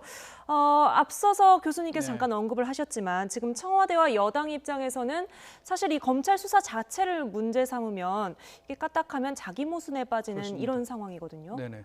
실질적으로 보면은 11건의 고소고발이 있는데 또 일부에서는 왜 검찰이 이 부분에 대해서 수사하지 않느냐고 또 요청을 한 부분들이 있지 않습니까? 예. 더 나아가서 중요한 거는 뭐냐면 만약에 지금 조국 후보자가 법무장관으로 임명이 됐을 때 과연 검찰이 현재 의혹과 관련된 수사를 할 수 있을까? 그러니까 결국은 청문회 전에 빠른 시일 내에 어떠한 나름대로 객관적 자료를 확보하기 네. 위해서 필요한 조치라고 지금 검찰은 설명을 좀 하고 있는 거죠. 네. 그러나 이것이 단순한 그런 차원에서 했던 게 보다는 이 고대 정치적으로 민감한 현안에 대해서 그렇게 단순하게 객관적 자료를 확보하기 위해서 저는 수사했다고 한다는 거는 그건 순진한 생각이라고 봅니다. 좀 위험한 발언이라고 얘기를 하셨는데 그동안의 한국의 정치 과정과 권력에 있어서의 여러 운영상으로 보면은 위험한 생각이 아니라 상당히 그럴 개연성이 높은 거라고 봐줘야 된다는 거죠. 네. 만약에 그런 것이 없다고 한다면 이거는 개입의 문제가 아니에요. 네. 통상적으로 국정을 운영하고 있는 청와대로서는 모든 상황에 대해서 어떻게 모든 이루어지고 있느냐를 지금 나름대로 예의주시하고 있는 상황이기 네. 때문에 다만 이 부분 속에서 이례적이다는 말을 쓴다는 얘기는 그만큼 이거를 전혀 최고 권력자가 모르는 상태에서 과연 윤석열 총장이 했을 것이냐에 대해서는 저는 상당히 큰 의문을 갖는다는 말씀을 좀 드리는 겁니다. 네, 검찰 수사 상황에 대해서 문재인 대통령은 알고 있었을 것이다라는 가능성을 김영준 교수님께서 제시를 해주셨고 문재인 대통령이 알고 있었을지 아닐지는 모르겠지만 일단 윤석열 검찰총장이 어떻게 보면 정권 지키기를 위해서 수사에 나섰을 것이다 이런 분석도 있거든요. 말하자면 조국 리스크를 조금 제거를 하기 위해서라고 봐야 할까요? 이렇게 분석을 하는 시각도 있습니다. 네. 이건 어떻게 보세요? 그런 분석의 근거가 되는 게 청문회 이전의 후보자에 대한 검찰 수사는 전례가 없는 일입니다. 2000년도에 장관 청문회가 도입된 이후에 청문회에서 낙마를 하거나 끝나고 난 다음에 검찰에서 수사를 하고 기소를 하는 일이 있었지만 청문회가 시작도 되기 전에 검찰에서 수사한 전례가 없었는데 그만큼 조국 후보자가 어떤 이제 낙마를 했을 경우에 또는 어떤 문제가 생겼을 경우에 문재인 정부에 굉장한 타격이 될 거다. 네. 이런 이야기들이 워낙 많은 상황입니다. 자, 이런 국민적인 관심도가 높고 이것이 정권에 어떤 결정적인 타격을 줄 수 있는 가능성이 높은 상황이기 때문에 오히려 이런 부분에 대해서 검찰이 조사를 하지 않는다면 왜 조사 안 했느냐 이렇게 고소고발 들어가는데 이런 비판을 받을 수 있고 또 검찰개혁의 나중에 조국 후보자가 낙마를 하든 안 하든지 네. 간에 윤석열 총장도 검찰 개혁을 하는 주체 중에 한 명이거든요. 근데 이런 수사를 하지 않았다 그러면 나중에 윤석열 총장은 무슨 면목으로 검찰 개혁을 할 거냐. 좀 그런 점에서 보면 문재인 대통령 지키기, 문재인 정권 지키기 플러스 검찰 개혁의 어떤 그 이니셔티브 이런 부분들을 윤석열 총장이 질 수 있는 또 그런 카드이기도 하기 때문에 저는 뭐 충분히 가능한 해석이라고 봅니다. 네. 글쎄요, 문재인 정권 지키기란 말 자체는 어폐가 있죠. 어떻게 검찰이 문재인 정권을 지킵니까? 국민의 검찰인데 저는 오히려 그거보다는 이제 청문회가 만약에 정상적으로 이루어져서 끝나고 나서 네.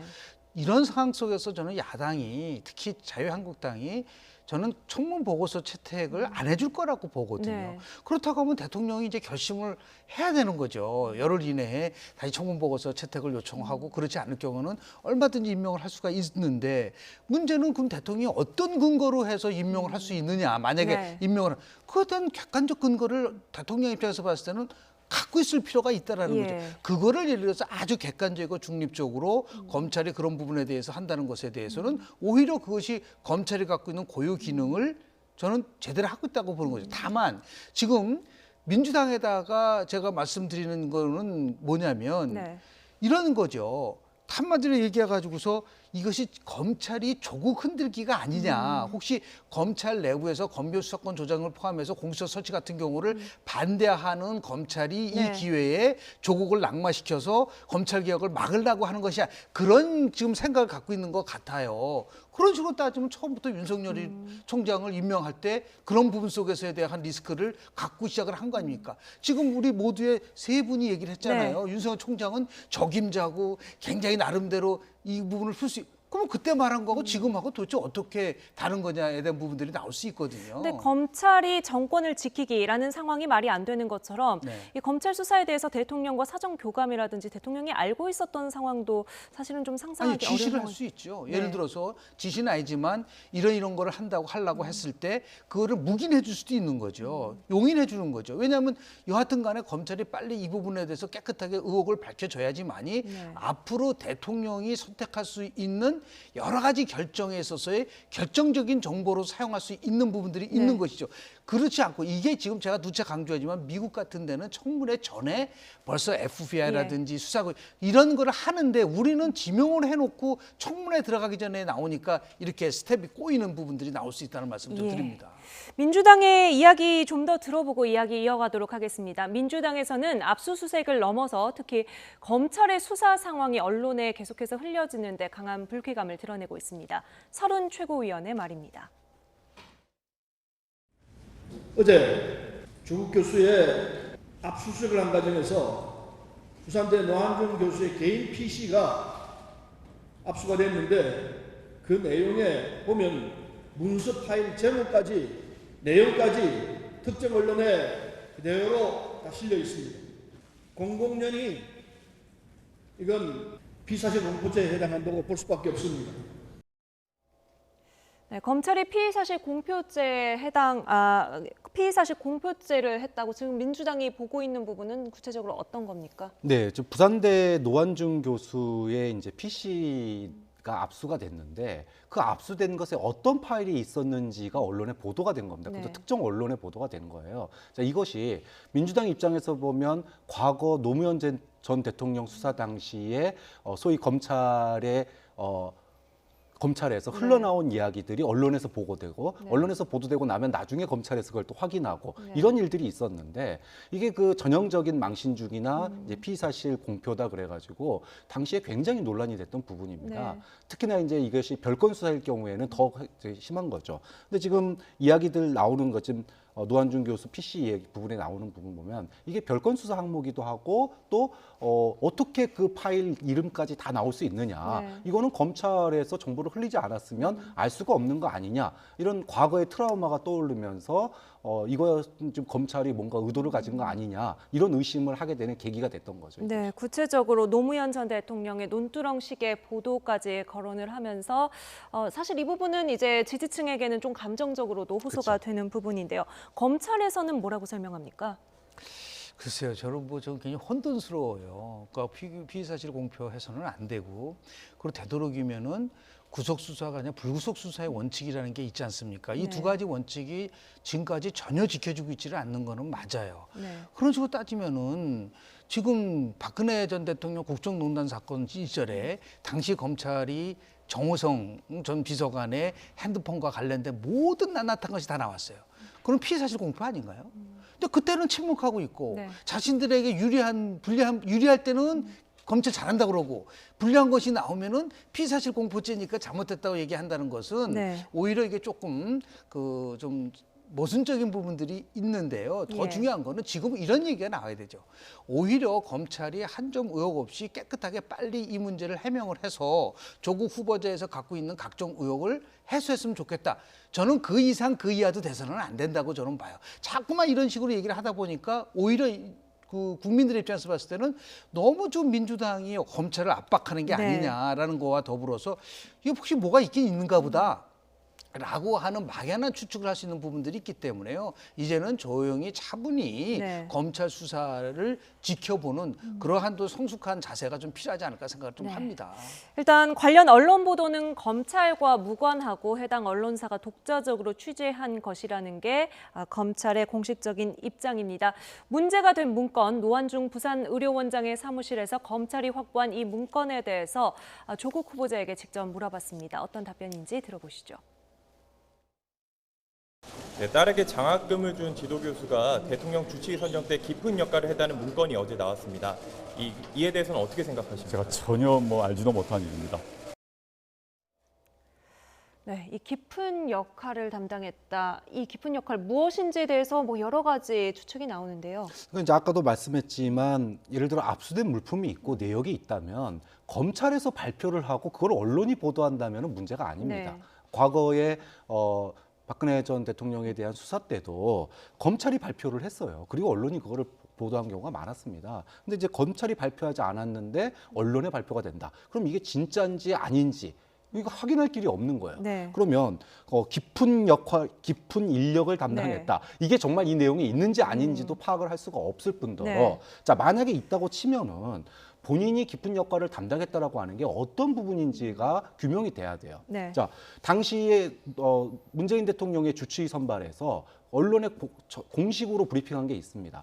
그동안에는 서울 지역에 있는 소위 말하면 서울대 교수만 주치의를 했는데 이게 이제 지역 균형 차원에서 부산 지역에 있는 네. 영남 지역에 있는 주치의도 선발하겠다. 그러면 영남 지역에서는 어떤 사람을 주치의로 할 거냐. 그 지역의 의료단체의 장이라든지 이런 사람들에게 아마 자문을 했을 것과는 같습니다. 네. 뭐 의견을 청취한다던가 자문을 했겠죠. 노한준 교수가 부산 의료원장입니다. 그러니까 뭐 일정한 자문 역할을 했을 수는 있지만 지금 이 얘기가 나온 것들은 조국 수석 딸에게 장학금을 줬던 사람이니까 조국 수석이 에게 영향을 미쳐가지고 주치의를 선발한 거 아니냐 네. 이런 이제 의혹인 거거든요. 이제 그 부분은 뭐 노한중 부산 의료원장 증인으로 불러서 청문회에서 거기에 대해서 좀 질문하면 된다고 생각하고요. 근데 이런 부분들이 확인도 할 수 없는 것들이 언론에 나오는 거 이것이야말로 어떠한 구체적인 내용도 없고 그냥 의혹만 던지고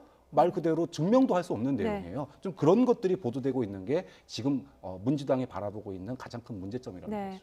앞서 뭐 지난 국정농단 사건 때도 똑같은 보도가 있었다고 말씀을 하셨는데 일단 지금 조국 후보자를 엄호해야 되는 민주당 입장에서는 자꾸 과거의 아픈 기억이 떠오를 수밖에 없는 상황인 것 같습니다. 오늘 조국 후보자 검찰의 대규모 압수수색에 관련해서는 당황스럽다는 입장을 다시 한번 밝혔는데요. 그러면서도 사태로는 다시 한번 일축했습니다. 오늘 출근길 입장 들어보겠습니다. 인사청문회를 앞두고 검찰 수사가 개시되어서 좀 당황스럽습니다.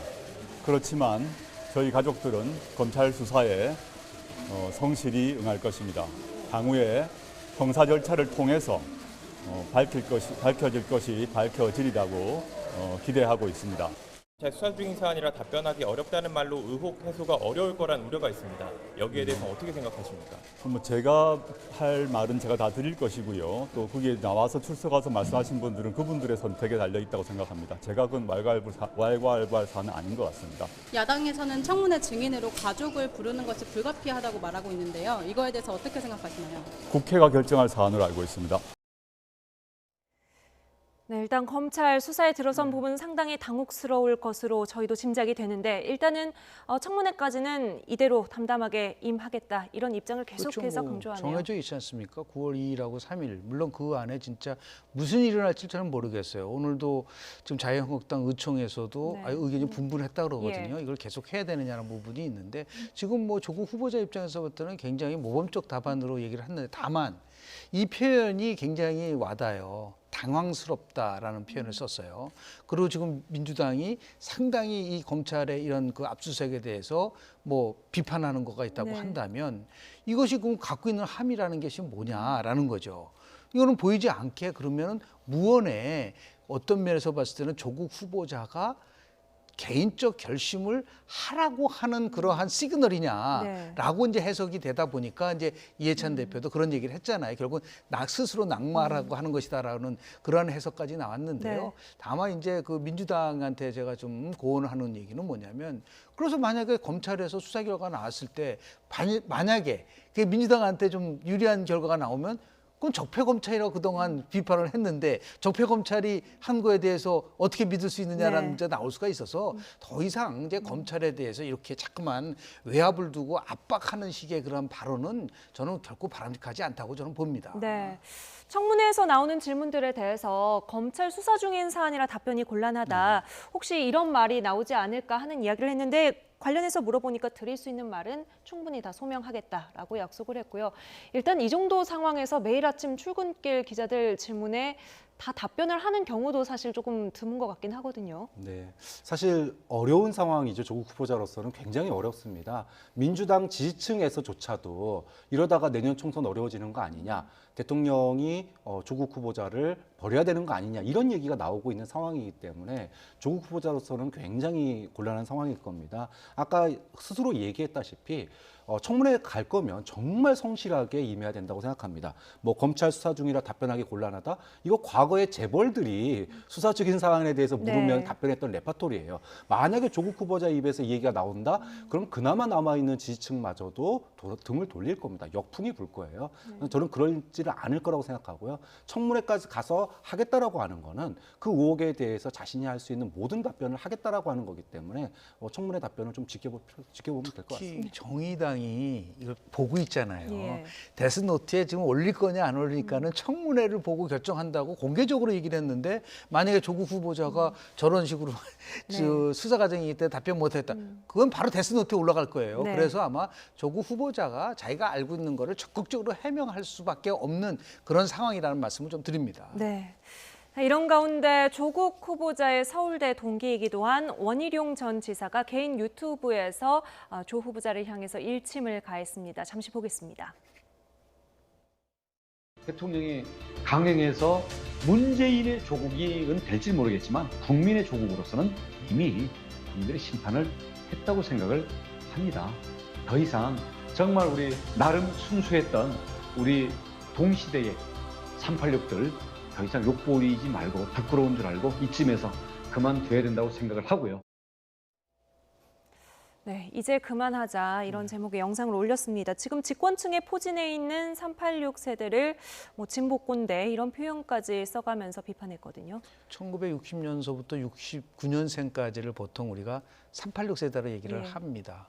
뭐 지금 조국 후보자하고 원희룡 지금 지사는 82년도 서울대 법대 8회학번 동기이기 때문에, 그리고 또 이전에도 같이 동행을 하면서 전국을 돌아다녔던 그런 것도 있어요. 방송을 통해서 알려졌고. 네. 그래서 누구보다도 저는 원희룡 지사의 저 말은 정치적인 어떠한 의도가 있기보다는 중심에서 나와서 충고하는 거라고 저는 봐요. 그렇게 이제 아마 조국 후보자도 그렇게 받아들일 겁니다. 지금 뭐 원희룡 지사는 지금 무소속으로 지금 돼 있기 때문에 어떤 특정한 정파에 지금 몸을 담고 있지 않고 있기 때문에 정말 절친한 친구가 친구를 향해서 던지는 이러한 그 좀 충고가 충언 이런 것도 좀 받아들였으면 좋지 않겠나 생각을 합니다. 네, 지금 원희룡 지사는 국민들은 이미 심판했다 이런 표현을 쓰는데 박 교수님 보시기에는 어떻습니까? 특히 대학가의 분위기를 조금 오늘 본다면요. 저는 대학생들이 선택적 정의를 한다라는 비판에 대해서 공감을 합니다. 다만 대학생들은 충분히 선택적 정의를 할 수가 있다고 생각해요. 왜냐하면 아직 성장하고 있는 단계입니다. 그래서 대학생들이 느끼는 어떤 그 불공정, 여기에 대해서 자신이 느끼는 거에 대해서 표현 못한다면 그건 학생이 아니죠. 저는 그런 점에서 기성세대가 불완전하더라도 청년들의 그런 분노에 대해서 공감을 표하는 게 먼저야 된다. 근데 원희룡 지사의 이야기는요, 좀 달라요. 학생들이 하는 것과 정치인이 하는 건 다른 겁니다.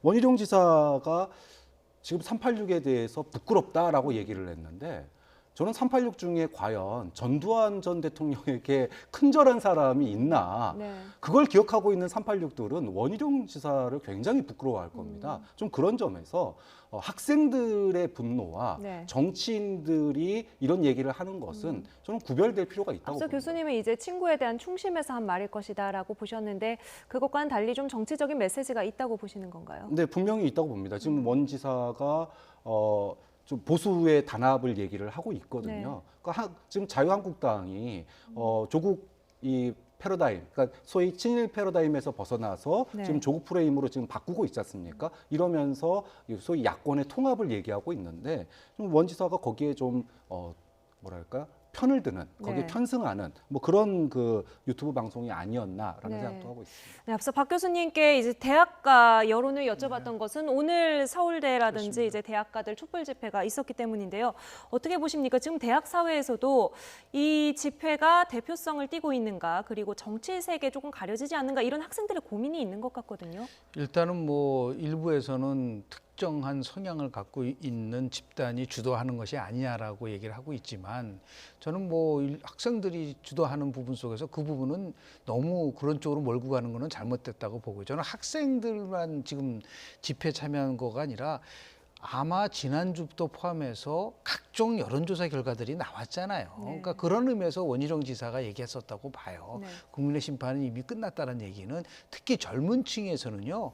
20대에서는 10명 중에서 7명이 지금 반대를 하고 있거든요. 그런 예. 것들에 대해서는 보편적인 부분들이 있다고 좀 보고요. 저는 왜 이제 그렇게 얘기를 하냐면 지금 뭐 그러니까 원지사가 전두환 전 대통령한테 그 세배했었던 원지사 얘기를 하고 있지만 예. 거꾸로 얘기를 하면요. 지금 이 과정을 거치면서 제가 조국 지금 후보자가 쓴 책들 성찰하는 진보 나는 왜 법을 공부하는가 조국 대한민국의 고한다 이 책을 쭉 읽어봤어요. 네. 너무 다른 거예요. 지금 나와 있어도 본인이 얘기 그런 부분 속에서 저는 원지사가 질타를 한 거로 봐야지 원지사가 무슨 뭐 보수 통합에서 어떠한 역할을 하겠다 그런 차원에서 보는 것보다는 두 사람이 정말 굉장히 절친한 친구라는 걸 네. 내가 원지사를 통해서도 직접 들어본 적이 있어요. 그래서 이렇게 친구가 얘기하는 그 부분에 대해서 한번 좀 귀담아 들어볼 필요가 있지 않을까라는 생각을 좀 합니다. 네, 알겠습니다. 앞서 잠시 얘기가 나왔던 자유한국당의 청문회 보이콧 기류에 대해서 좀 알아보겠습니다. 결론적으로는 일단 결정을 유보한 것으로 알려졌는데요. 지도부의 목소리 들어보시죠. 지도부로서는 상당한 심각한 고민에 들어가 있고 지금 이 청문 절차가 계속 진행되는 것이 맞는지 여부에 대해서 국민들의 의견을 더 모아가도록 하겠다는 말씀을 드리겠습니다. 반드시 우리 뜻한 대로 조국은 장관직 수행할 수 없도록 반드시 물러날 수 있도록 우리에게 투쟁 수단은 많이 있습니다. 이거 하나가 전부가 아닙니다. 특검도 있고 국정조사도 있고 그 밖에 여러 법률적인 또 투쟁도 있습니다. 지금 전해지는 분위기를 보면 원내 지도부와 청문위원들은 보이콧 검토 쪽으로 좀 가닥을 잡았던 것 같아요. 연찬회 도중에 긴급 의원총회까지 열었는데 반대하는 의원들이 많았나 보죠? 네, 반대하는 목소리는 이런 겁니다. 청문회는 실력으로 가야 된다. 실력이 없으니까 보이콧하는 거 아니냐. 소위 말해서 의혹은 제기해놨는데 그 의혹을 입증할 소위 말하는 한방, 즉 증거를 갖다가 들이대지 못하면 결국은 이거는 청문회에 임하는 야당 의원들의 실력 부족인데 결국 보이콧을 하게 되면 소위 여당의 그러니까 보이콧하는 거 아니냐. 의혹 제기만 하고 입증도 못할 거, 책임도 못 질 거 이렇게 이제 나오면은 결국은 명분이 여권에게 넘어갈 거다. 네. 이런 이제 맥락을 가지고 보이콧하면 안 된다. 일정대로 청문회 임해야 된다. 이런 이제 반대의 목소리가 있었던 거죠. 오히려 보이콧 프레임에 갇히면서 야당에게 불리해지는 좀 이런 상황을 우려한 것 같기도 한데요. 그런 좀 이 상황 속에서 어떻게 청문회를 보이콧을 할 수 있나요? 예를 들어서 날짜가 정해지지 않은 상태라면 네. 모르지만 지금 국민들에게 전부 다 9월 그것도 하루밖에 보통 안 했는데 이틀 동안 타협을 해가지고 합의를 했는데 이 상황 물론 이제 검찰이 압수수색이라고 하는 돌발 변수가 나왔다고 하더라도 오히려 이 청문회장에서 서로 각각에 대한 나름대로의 입장에 대해서 국민들이 평가할 수 있는 시간을 저는 가질 거라고 저는 봐요. 네. 만약에 여당이 일방적으로 옹호하면 여당은 나름대로 그것이 꼭 득은 안 될 수도 있고 야당이 지금 말씀하신 것처럼 별로 실력 없이 그냥 의혹 제기만 한다고 한다면 그것은 또 문제가 될 수 있고 결국 판단은 누가 하는 거냐면 국민들이 하는 것이고 네. 그것이 끝난 경우에 결국은 두 가지에 가능합니다.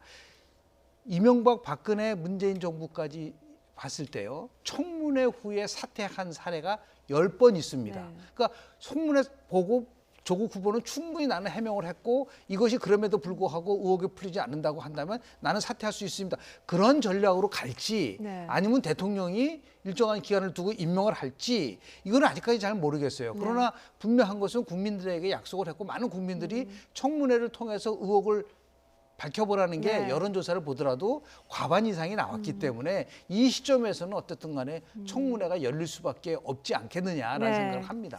앞서 저희가 잠시 화면으로 여당 홍익표 수석 대변인의 반응도 전해드렸습니다만 지금 김영준 교수님 말씀하신 내용이 정확하게 이제 청와대 네. 고민정 대변인의 말이기도 합니다. 어떻게 그런 말이 나오는지 그렇습니다. 그것이 좀 이해되지 않는다 이런 입장이고요. 오늘 황교안 대표가 이런 말을 했습니다. 여러 가지 방법론을 제시하면서 특검 그리고 국정조사를 다시 한번 언급을 했거든요. 이 발언은 어떻게 보세요? 지금 이 시점에서. 지금 이제 의혹은 많이 제기해 놨는데 만약에 청문회에서 한 방이 없다, 소위 입증을 못한다. 그러면은 국민들이 봤을 때는 갸우뚱하게 될 겁니다. 그러면은 다음에 펼쳐질 것은 결국은 후보자가 여론조사에서 너무나 안 나올 경우에 자진 사퇴하는 방법이 있을 거고요. 아니면 대통령이 임명을 하는데 검찰의 수사가 어느 정도 시간이 걸릴 거예요. 그럼 검찰 조사가 어느 정도 좀 진행되고 난 이후에 임명하는 방안도 아마 검토될 수 있을 거예요. 자, 그렇다면 한국당은 어떤 전략을 가져갈 거냐? 이거를 최대한 끌고 가야 되겠죠. 네. 그렇다면은 내년 총선에 지금 친일 프레임을 완전히 끝내고 조국 프레임으로 넘어가서 불평등하고 그다음에 불공정한 이런 정권이다라고 가야 되는데, 그러려면 해소되지 않는 의혹을 가지고 특검, 국정조사 이거를 계속 유지해가면서 동력을 계속 이어갈 가능성이 높다고 봅니다. 특검과 국정조사 이제 뭐 하도 나온 얘기라 우리 국민도 이 얘기를 들으면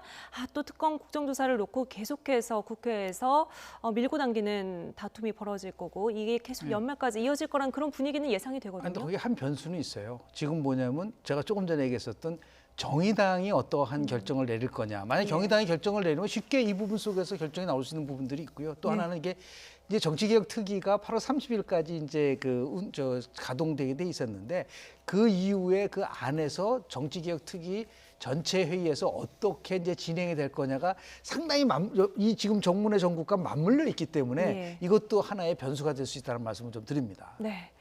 청문회 보이콧까지 검토하고 있는 자유한국당 상황까지 짚어봤습니다. 라이트 포커스 오늘 여기까지 이야기 나누지요. 김영준 명지대 교수, 박창환 장한대 교수 함께했습니다. 두 분 오늘 말씀 감사합니다.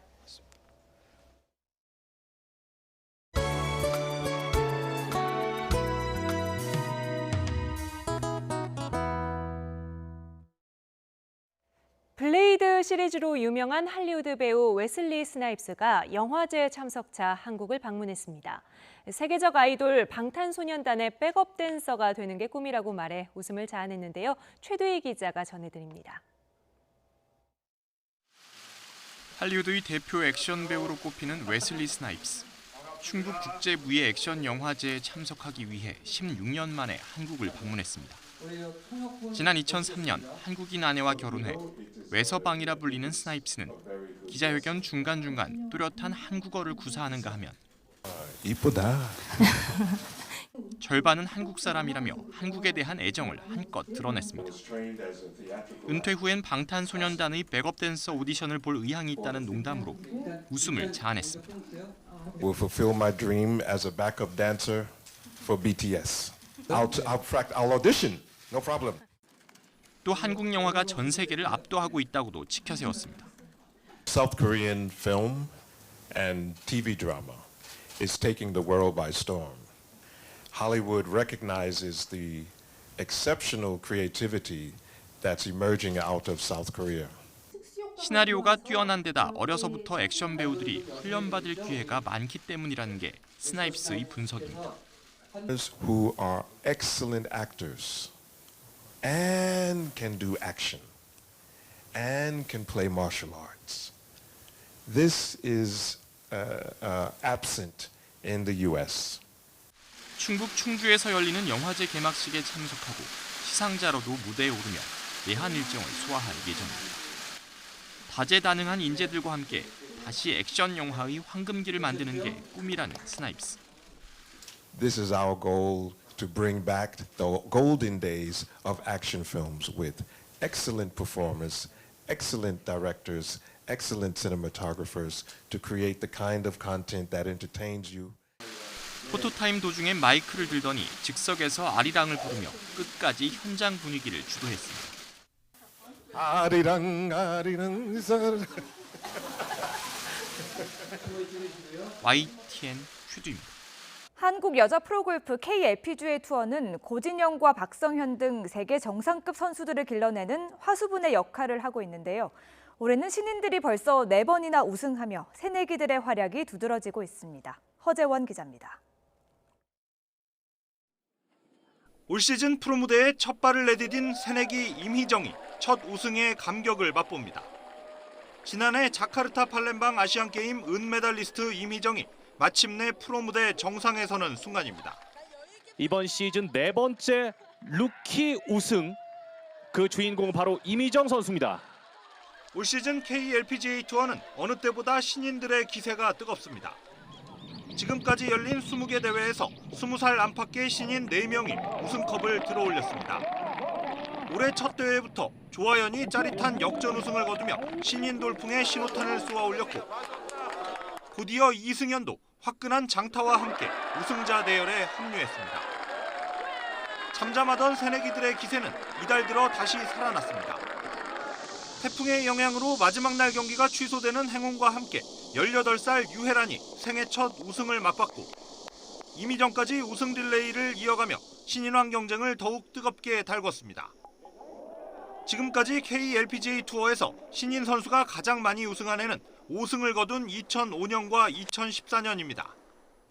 올 시즌 남은 대회가 10개여서 신인 최다승 기록을 넘어설 가능성은 충분합니다. 어느 해보다 날카로운 샷을 뽐내고 있는 새내기들은 이번 주 열리는 올 시즌 3번째 메이저 대회 한화 클래식에서 다시 돌풍을 준비하고 있습니다. YTN 허재원입니다. 우리나라와 미국, 일본 여자 골프의 강자들이 맞붙는 KLPGA 투어 시즌 3번째 메이저 대회 한화 클래식이 내일 나흘간의 열전에 돌입합니다. 총 상금씩 4억 원, 우승 상금 3억 5천만 원이 걸린 이번 대회에는 LPGA 투어에서 활약하는 김효주와 넬리 코다, 지은희 등이 출전합니다. 일본 투어에서 뛰는 이민영과 윤채영도 오랜만에 국내 팬들과 만납니다. 국내파 가운데는 상금 선두 최혜진과 대상 포인트 선두 박민지, 신인왕 1위 조하연이 우승에 도전하는데요. 김효주와 넬리 코다의 각오 직접 들어보시죠. 여기가 훨씬 어렵습니다. 미국은 아무리 러프를 길러도 이렇게 페어웨이를 좁게 하진 않아요. 확실히 페어웨이 지키기도 훨씬 어렵고, 특히 이 대회는 더 어려운 것 같고요. Compared to the golf courses on the LPGA, yeah, it's definitely a bit thicker. I think majors, it's pretty similar in the States, but this golf course is, the rough is a lot thicker than the tournaments that we play in the LPGA.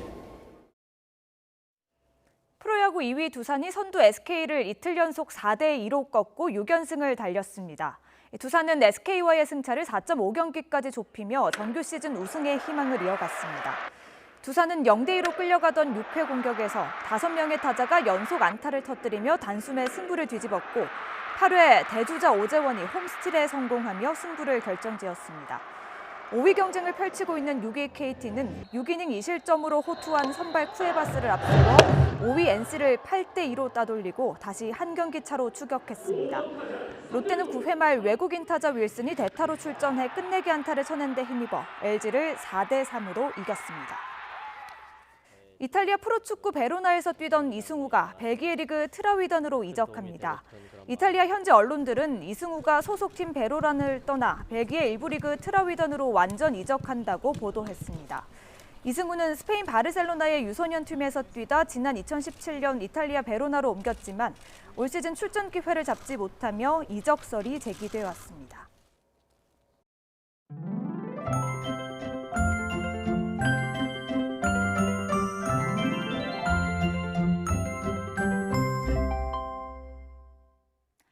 가을 장마로 남해안과 제주도는 내일 오전까지 비가 이어집니다. 특히 제주도에는 다시 국지성 호우가 쏟아질 것으로 보여서 주의가 필요한데요.